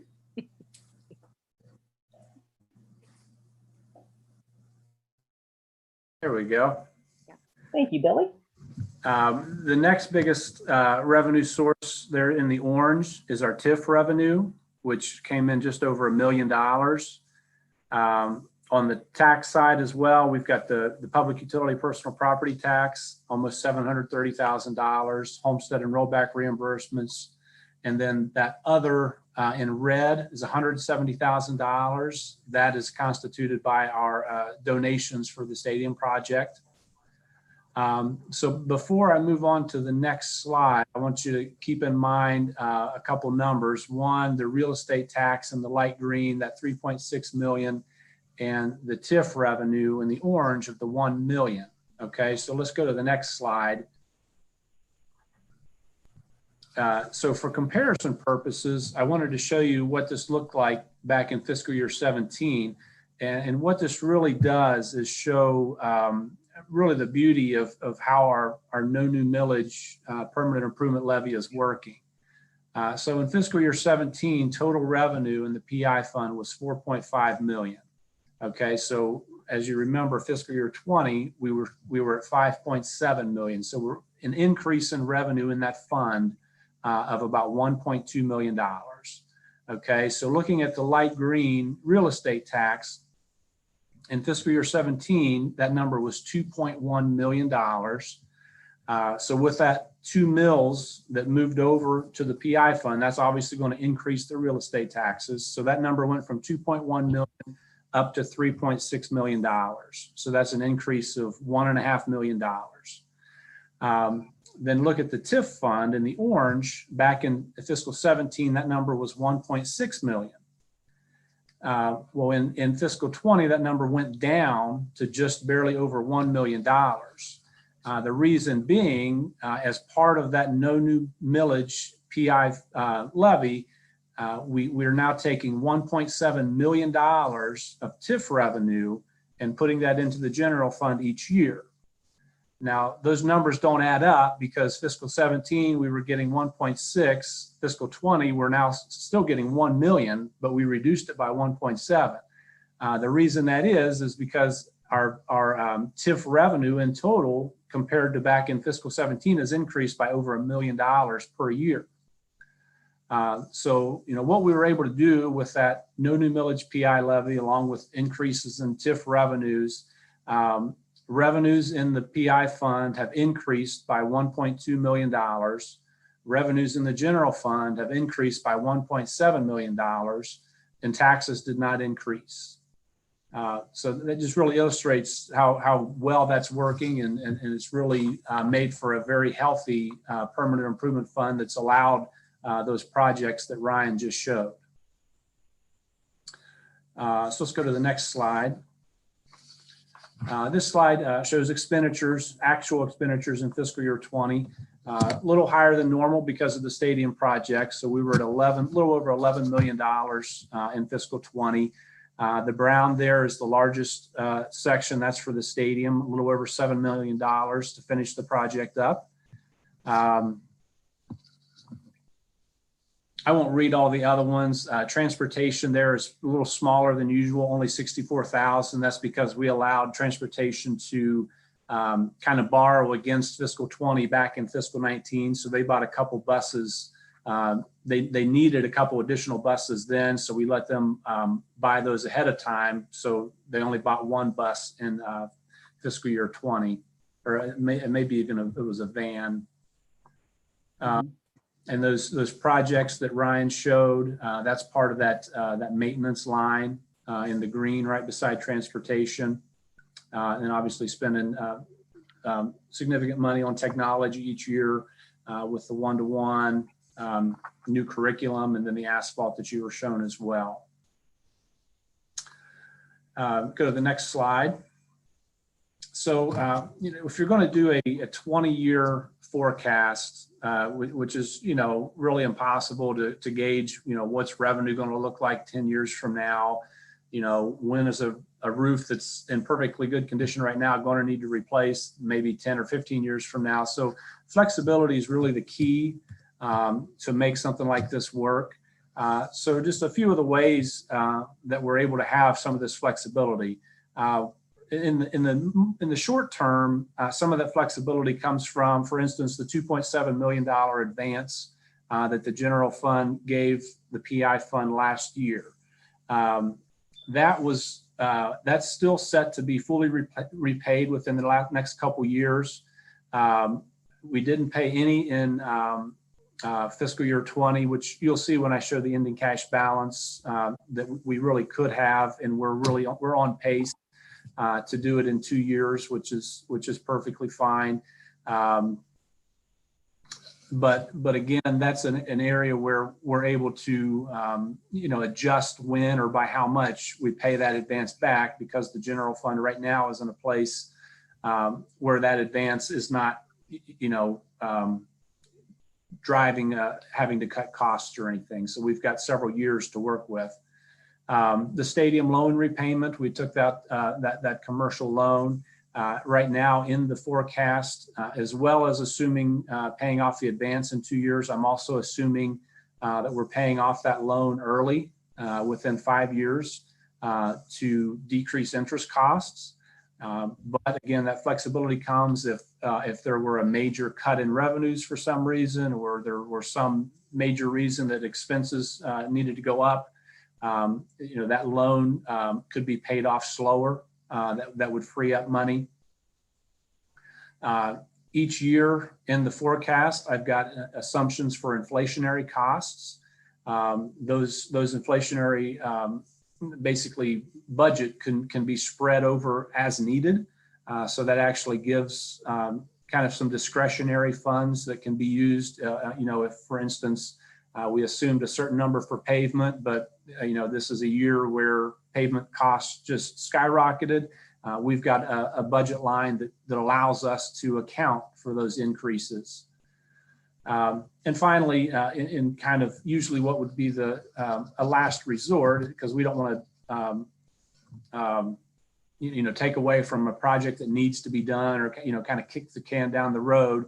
But if necessary, we can adjust projects. If we needed to, for instance, hold off on an asphalt project for 1 year, that usually would free up about $500,000. So that also gives us a little bit of flexibility.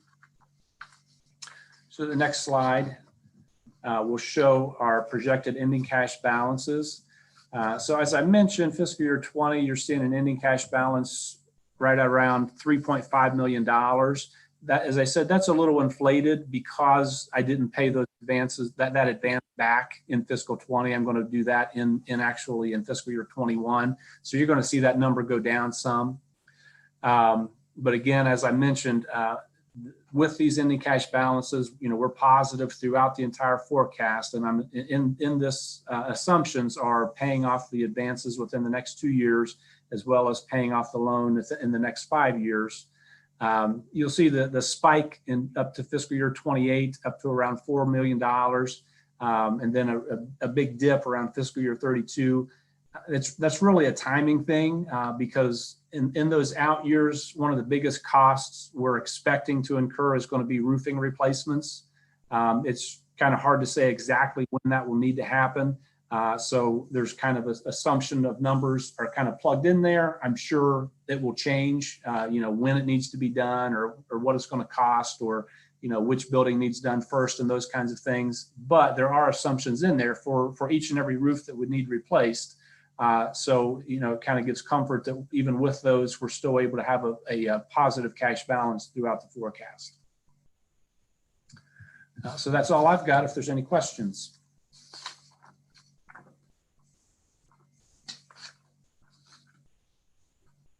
No questions? I mean, comments. Okay, go ahead, Dick.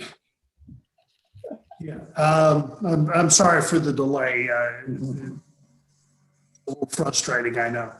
But Todd, I want to thank you. I know the PI forecast is based on an assessment that was done a couple of years ago. A lot of planning went into that. A lot of time went into it to look at our entire district and try to lay out all of the future needs.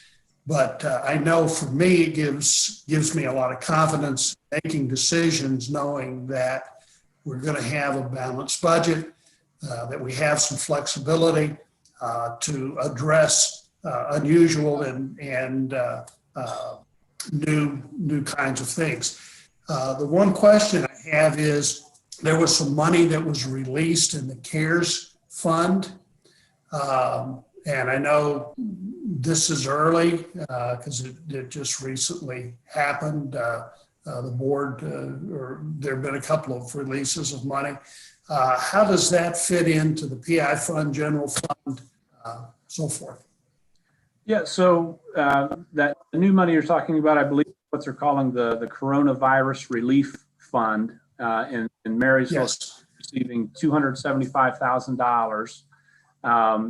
So that's federal funding.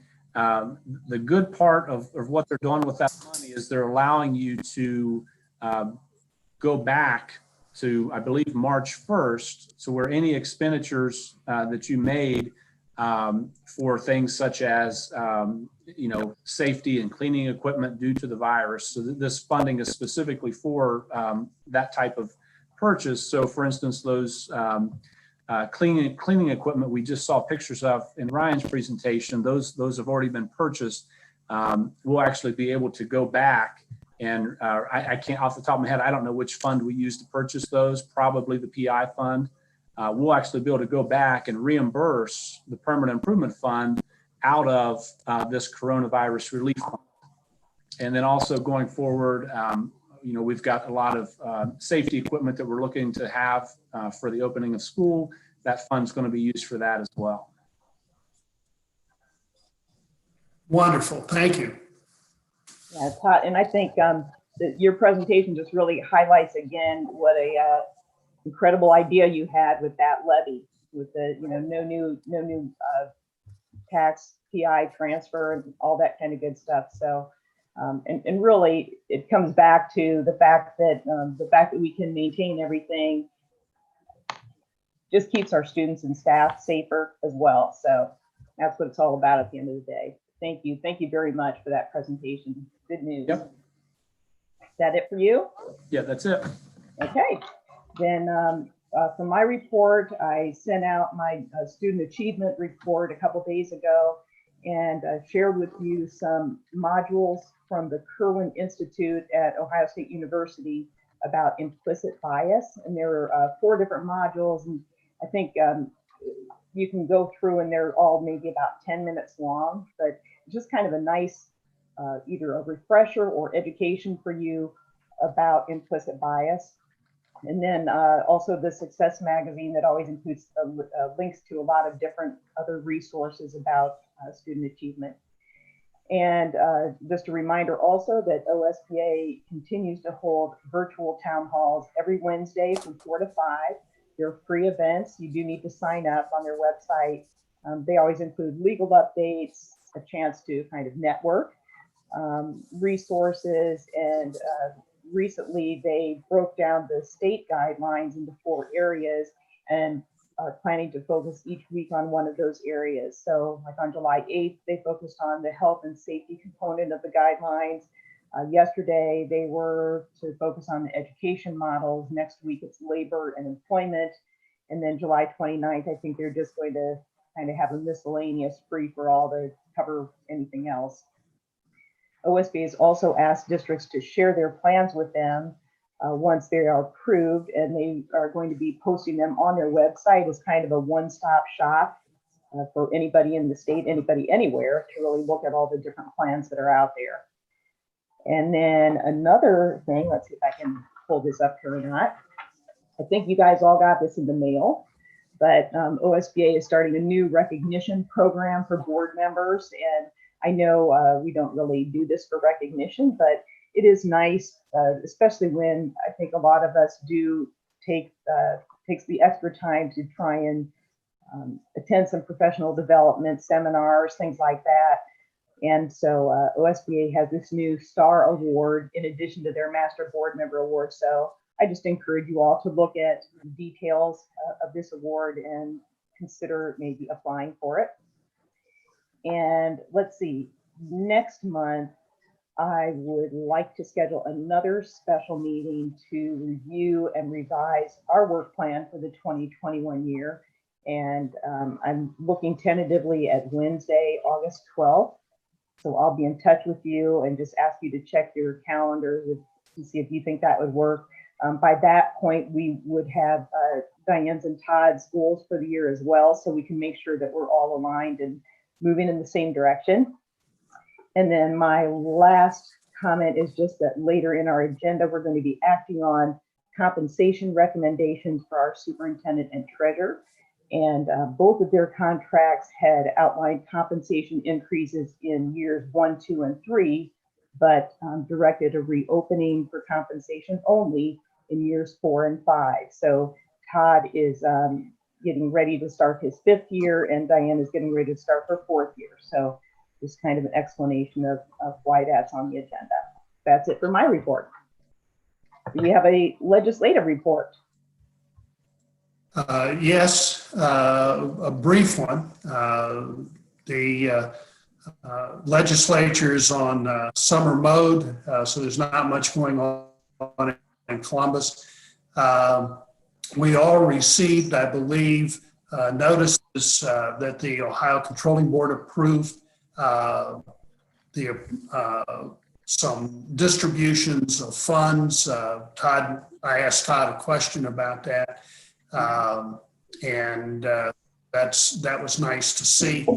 Are some concerns. Diane mentioned internet access, particularly for families that might be low income or live in rural areas. It's difficult to get some high-speed internet. And I've communicated to both Tracy Richardson and Dave Burke, Senator Burke, that needs to be addressed if we're going to be able to do the types of remote learning that it seems like we're going to need to do. So that's a topic of major concern. Another one that is kind of hanging around with the state legislature is school district liability.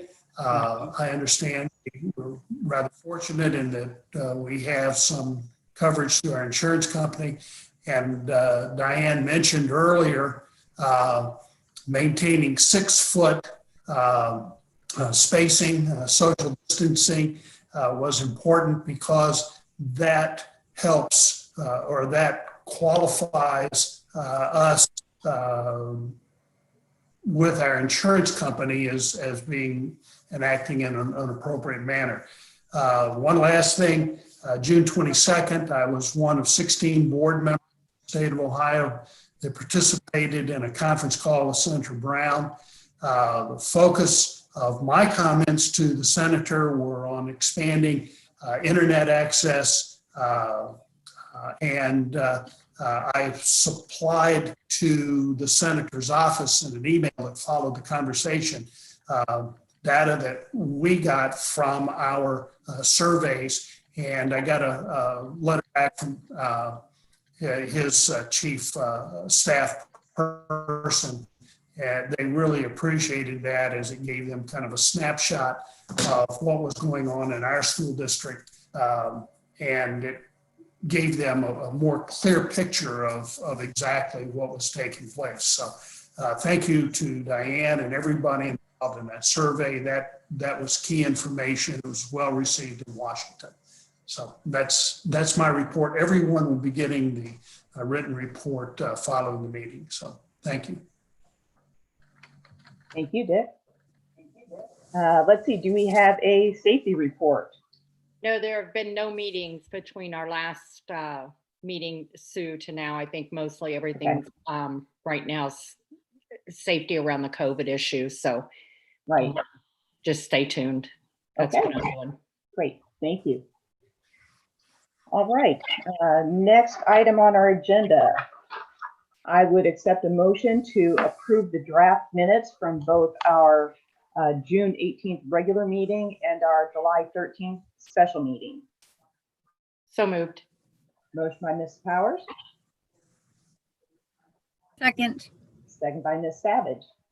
Any questions, comments, corrections? Okay, then a roll call, please. Ms. Powers, Yes. Ms. Savage, Yes.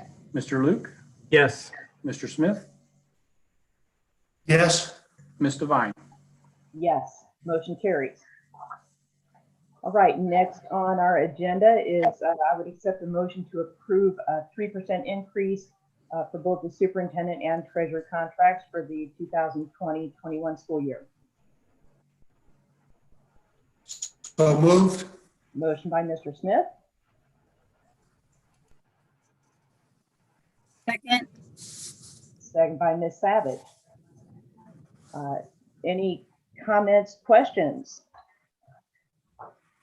I would like to say that the situation this spring with COVID certainly turned the school district upside down, and both our treasurer and our superintendent responded in an amazing fashion. They've been able to keep the district righted, and they move forward. Additionally, I would point out that as many people faced changes in their employment and so forth, the employees of our district, the teachers and staff are receiving their regular paychecks, and they are in line to get increases in salary that were already planned and budgeted for. And what the superintendent and treasurer are receiving is very much in line with what all other school employees will be looking to receive this coming year. At least at a minimum. Some will actually, because of steps for teachers and so forth, maybe other employees will see other increases. And lastly, our school district is without question one of the leading school districts in the state of Ohio. And that position is not by accident. It's a result of a lot of hard work and a lot of dedicated leadership. And so for those reasons, I'm going to vote to support this.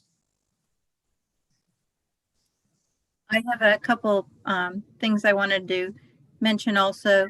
The graduation, although it was not the traditional graduation that everyone would have wanted, I thought Marysville School Districts did a wonderful job of recognizing our graduating class. The billboards, the signs uptown, the baskets, and it was definitely not only a district, but a community effort. So I thought that was definitely worth noting. Also, the increase in social emotional learning that's taken place this year. We were able to have a lot of things in place when the shutdown hit in March, and we were able to keep contact with a lot of kids that were struggling with social emotional issues. And I think that was very beneficial to our district and our community as a whole. Thank you, Nan. Any comments, Brian? Okay, I just wanted to remind everyone, and for those of you who are watching, one of the main responsibilities of the board is the evaluation of the superintendent and treasurer, and that took place earlier this week. So I just want to say I am so proud of this district, and I know that the importance and the value of good leadership on the financial side, which is kind of what that's my background. I know we have worked so hard to put ourselves in a position where we haven't had to ask for new money since 2008. And based on our 5-year forecast, we're going to be able to stick to our promises even after dealing with significant state funding cuts for this past current fiscal year and the upcoming fiscal year. Most importantly, we've been able to add a multitude of new programs and opportunities for our students thanks to strategic financial planning, strong working relationship between our superintendent, treasurer, and an ever growing list of community partnerships. Instructionally, like Dick said, we've been in the forefront of personalized learning, and Nan mentioned the social emotional learning. It's been evidenced by many visits from districts across the country. Of course, that was pre-COVID. And invitations to present at a variety of seminars. So I'm also really grateful for Diane's leadership during the shutdown. And as we've been planning for this next school year, there have been communications, analyzing survey data, assembling a task force, working collaboratively with medical professionals and neighboring superintendents, supporting our staff, organizing the breakfast and lunch deliveries, all this while managing to switch to remote learning virtually overnight. I don't think that left much time for sleep for Diane. So with that, I just want to recognize how challenging this whole situation has been, and the fact that we're going to, it will be until we reach some level of comfort with a vaccine or new information. And I couldn't feel better about the leadership and our entire district staff that we have in place right now. So if there are no more comments, I will call for a roll call. Mr. Smith, Yes. Ms. Savage, Yes. Mr. Luke, Yes. Ms. Powers, Jane? Ms. Devine. Yes, motion carries. All right, next on our agenda, make sure I don't skip anything, I would accept a motion to approve the treasurer CFO items. So moved. Was that you, Amy? Yes, it was. Okay, motion by Mrs. Powers, Second. second by Ms. Savage. Any comments or clarification? Yeah, just a couple things. One, a lot of appropriations changes where we're really updating the estimates that were approved back in June. Also, as I mentioned, June 30 was the end of the fiscal year, so that's a cash flow of all actuals. We were pretty much on track with our May forecast. Obviously, there's a lot of differences compared to the November forecast, but pretty much on track where we thought we were going to be once we did our May forecast. We had other revenues were a little less because we weren't charging fees for any student fees at that point, but then at the same time we saved some significant six figures of expenditures on with the school being closed down on utilities, school supplies, those kinds of things. The biggest difference, though, is as I talked about before. Originally, I had shown those advances, the PI fund as well as the self-insurance advance, at least partially being repaid in fiscal 20. I decided to hold off and wait to do that in fiscal 21. As I noted, the PI fund is already projected to budgeted to pay off in the next 2 years. The self-insurance fund, to me, there's a little more volatility there as of right now. It looks good that we will be able to pay it off. But I'm going to wait, till we get to the end of the year and see how claims go, because that's really is fully dependent on claims and if we have a good or bad claims year. So we'll just keep track of that. Looking ahead to fiscal 21, we do have numbers now for our state funding. As you remember, back in May and June, our fiscal year 20 state funding was reduced by about $1.03 million, which is just under 5% cut for us.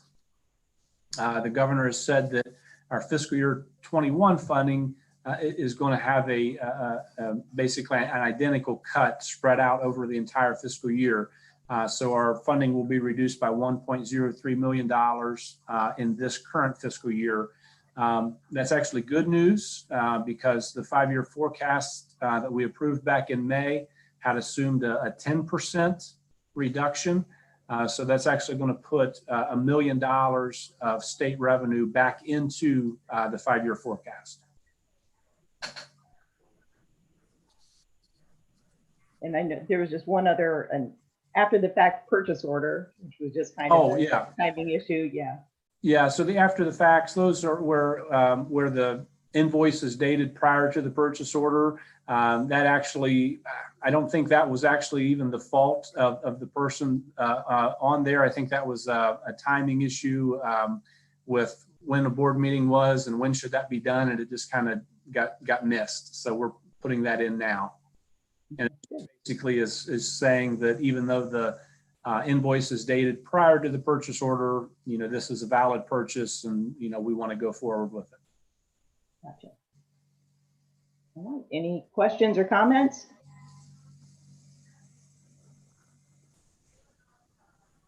Well, nice job forecasting again. And roll call, please. Thank you. Ms. Powers? Yes. Ms. Savage? Yes. Mr. Luke? Yes. Mr. Smith? Yes. Ms. Devine? Yes, motion carries. And next up on our agenda, I would accept a motion to approve the restart the school year plan that we heard about earlier tonight. So moved. Moved. Second. Okay, motion by Mr. Smith and second by Ms. Savage. Any comments? So I just wanted to say that it's going to be very important, kind of no matter what schedule we start at, that teachers are going to have to spend time building relationships with kids, because even if we start at one of the lower plans, if we go all remote from Thanksgiving to Christmas vacation, we're going to be on that online feature, and it's going to be very difficult to get children to perform for teachers that they don't know. So again, spending as much time as we can in that 2 days per week to help build relationships with the students. So, and then looking forward to having, the additional staff people in the buildings to help support the teaching staff with whether it's the virtual academy or the online learning. It's going to be new for kind of everybody, but hopefully it's going to be a lot more structured than it was when we had to do it with no notification whatsoever. So.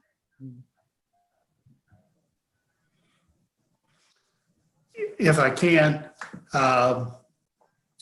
I think the plan is absolutely amazing. I recognize in that all the time and effort, appreciate the flexibility because we still don't know most of what we need to know about choosing a plan. Things changed today as Union County went from orange to red and so forth. We're all in this together, and that's been kind of the watchword of things. I know back in March, there were questions about the virus, how dangerous it was, how it was going to get spread and so forth. There were questions about our behavior. Should people wear masks, social distance, do all those kinds of things? And some of the answers have come forward. We've got clear and convincing evidence.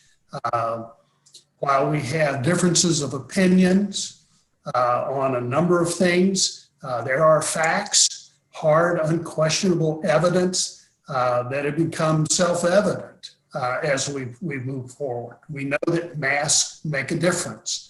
We know that social distancing makes a difference. We know that hand washing and sanitizing make a difference. And I'm pleased to see those as kind of cornerstones of the district plan. But I think there's something else that's crystal clear.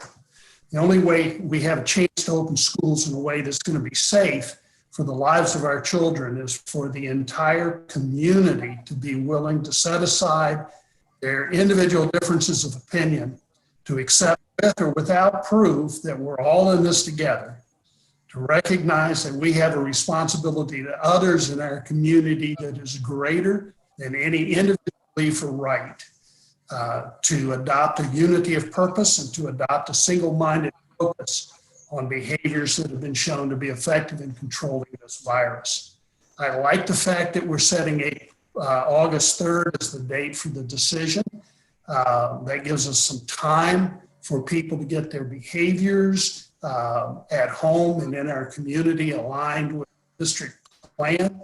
It gives the district a chance to look and see what's going to happen in the next couple of weeks. We don't operate as a district in a vacuum. We're integrated into the community. It's obvious that the community's collective behavior will determine the success or failure of the educational opportunities that we offer our children. We, Marysville schools, are committed to our part. And when children walk out of the school buildings, we need the entire community, regardless of individual health opinions, to do their part and be willing to provide the continuity of safe practices, wear masks, maintain social distance, avoid large gatherings that are going to be critical to the success of our district's plan. So. Thank you, Dick.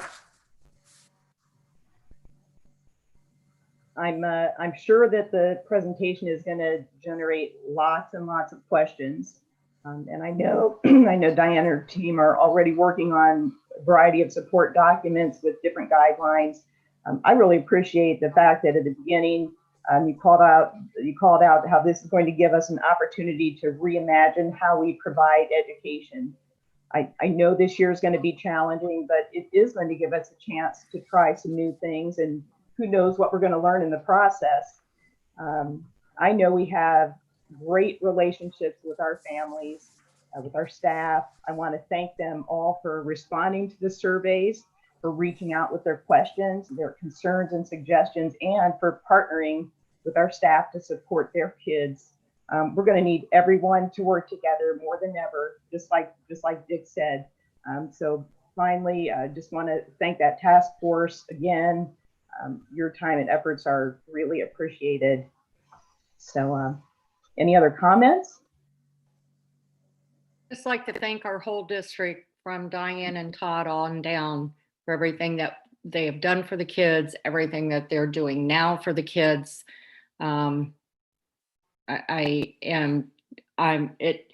It's exhausting to see how much that they go through to make sure that our children are taken care of. And I just want to say I appreciate that from the top all the way down. Mm-hmm.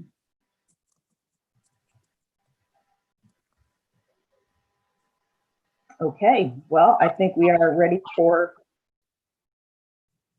a roll call. Mr. Smith, Yes? Ms. Savage, Yes. Mr. Luke, Yes. Ms. Powers, Yes. Ms. Devine. Yes, motion carries. We have a restart to school year plan. Next, I would accept a motion to approve the superintendent items.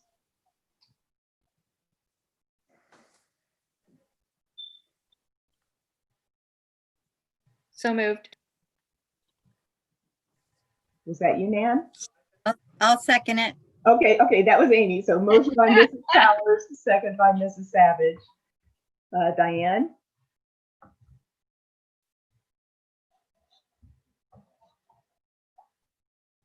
Where is Diane? Do you have any comments? You're muted. Sorry, I was talking away. Sorry Okay. about that. A few things I wanted to let you know that our hiring is complete, except for we have remaining bus drivers to fill those positions. So you see that hires on tonight's agenda.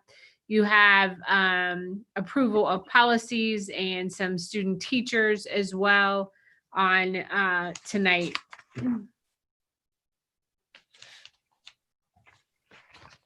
And yeah, kind of pretty short one this Small. time, isn't it? Yeah. Any questions or comments? I know we talked a little bit about the policies last time. You know, there's several. I even think about some of the questions that have been posed to us about sick leave and teachers and things like that. So a couple of those policies address some of those issues, and they're based on just temporary legislation that goes through December 31st. So unless there's additional legislation passed, some of these policies are going to expire on December 31st. We're also delaying that OTES 2, and I know I had asked Diane about that, and kind of partially due to the training required to be certified to evaluate. Correct. So first of all, there were some issues with when it was going to be released, and then all of the trainings were going to be held in person. At the time, we had to make a decision, and none of us really felt comfortable that moving into this school year. So we talked to the union presidents as well, and just decided that we'd stay where we were for another year. Seems like we've had enough shifting and changing parts that we need to kind of keep some things consistent too. Sounds like a good idea to me. Okay. Anticipate them. I agree. Diane, do we anticipate them eliminating the report card measurements and state testing for this upcoming year, considering most likely a lot of school districts are going to be on remote at least a large portion of the year? I have not been told anything official of that manner. I know there are a lot of people talking about those same things right now. So I'll stay tuned and I'll let you know. I think that the state has demonstrated the importance of flexibility if you look at their plan as kind of guidance to us. So my sense is they will follow that rule as well for flexibility.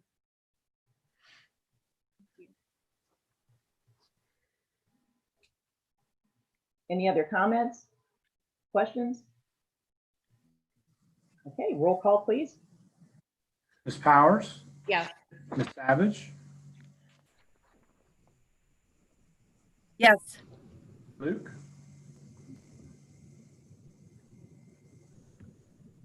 Can't hear you. Can you say that again, Todd? Mr. Luke, Yes.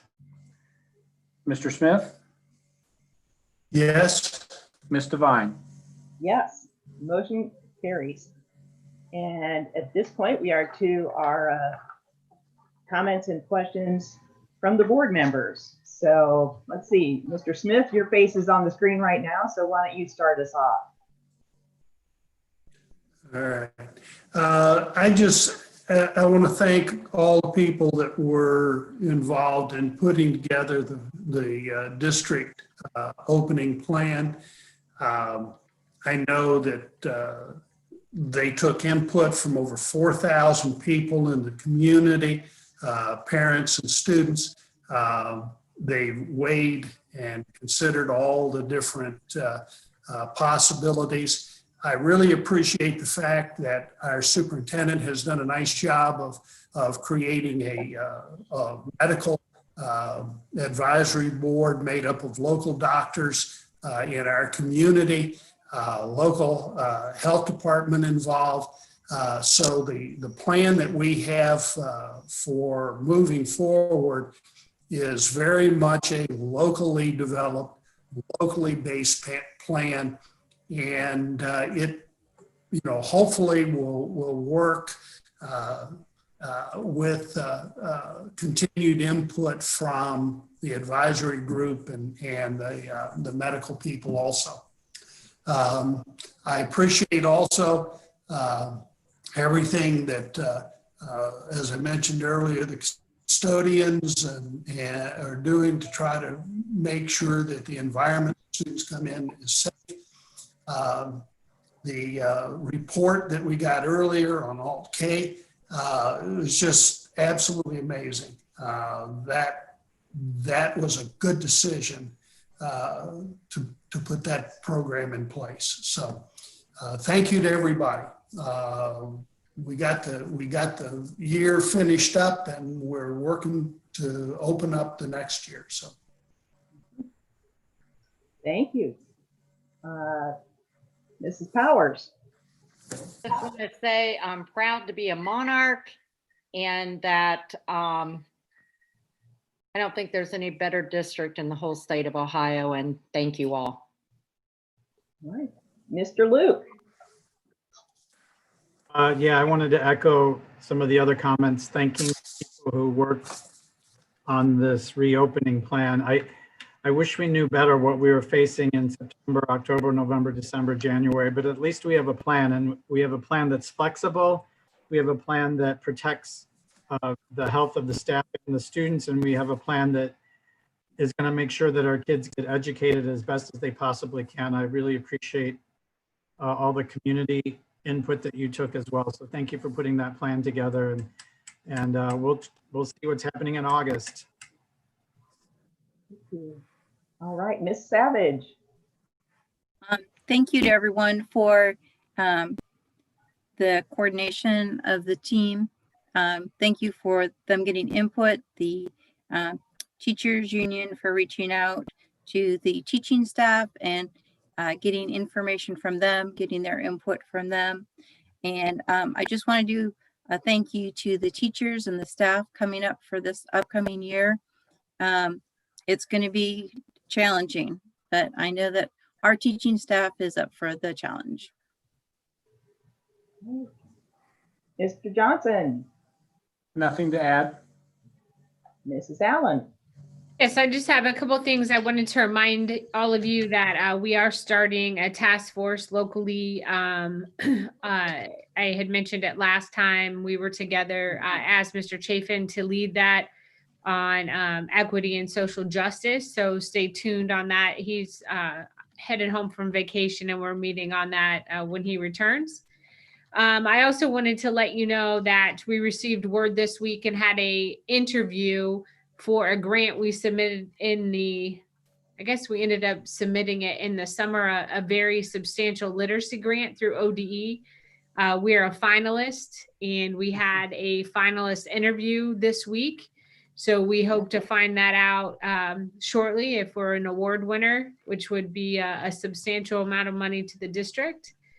I also wanted to let you know that every Tuesday from here until the beginning of the school year, I've set up Zoom meetings for any staff members who want to just kind of talk, share, hear what's going on. I'll be highlighting some of the things with the plan, answering questions this week.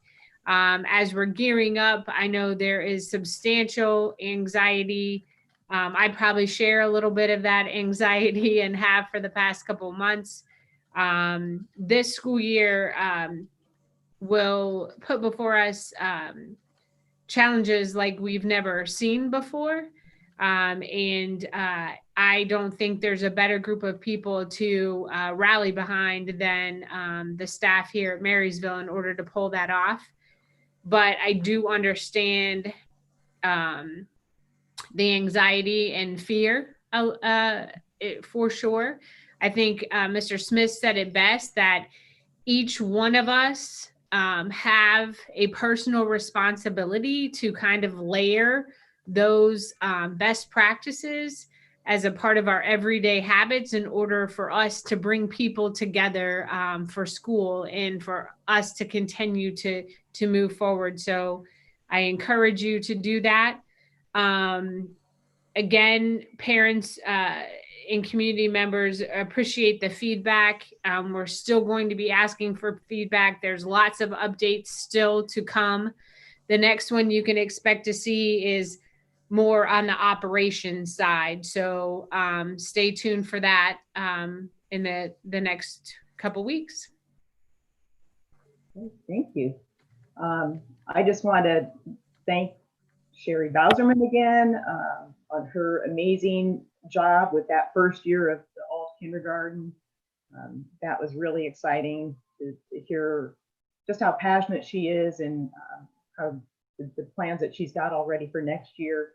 And then as far as the work of the task force goes, I just want to encourage everybody to be respectful as we move through these next several months, because, you know, as Dick said, not everyone has the same opinion, but I just really would encourage that respect, because people are working their hardest to try and keep the safety of our kids and our staff at the forefront, while also doing the best job we can with educating and supporting the social emotional needs of our students. So anyways, we just need to keep communicating and working together as a team. So with that, I would accept a motion to adjourn.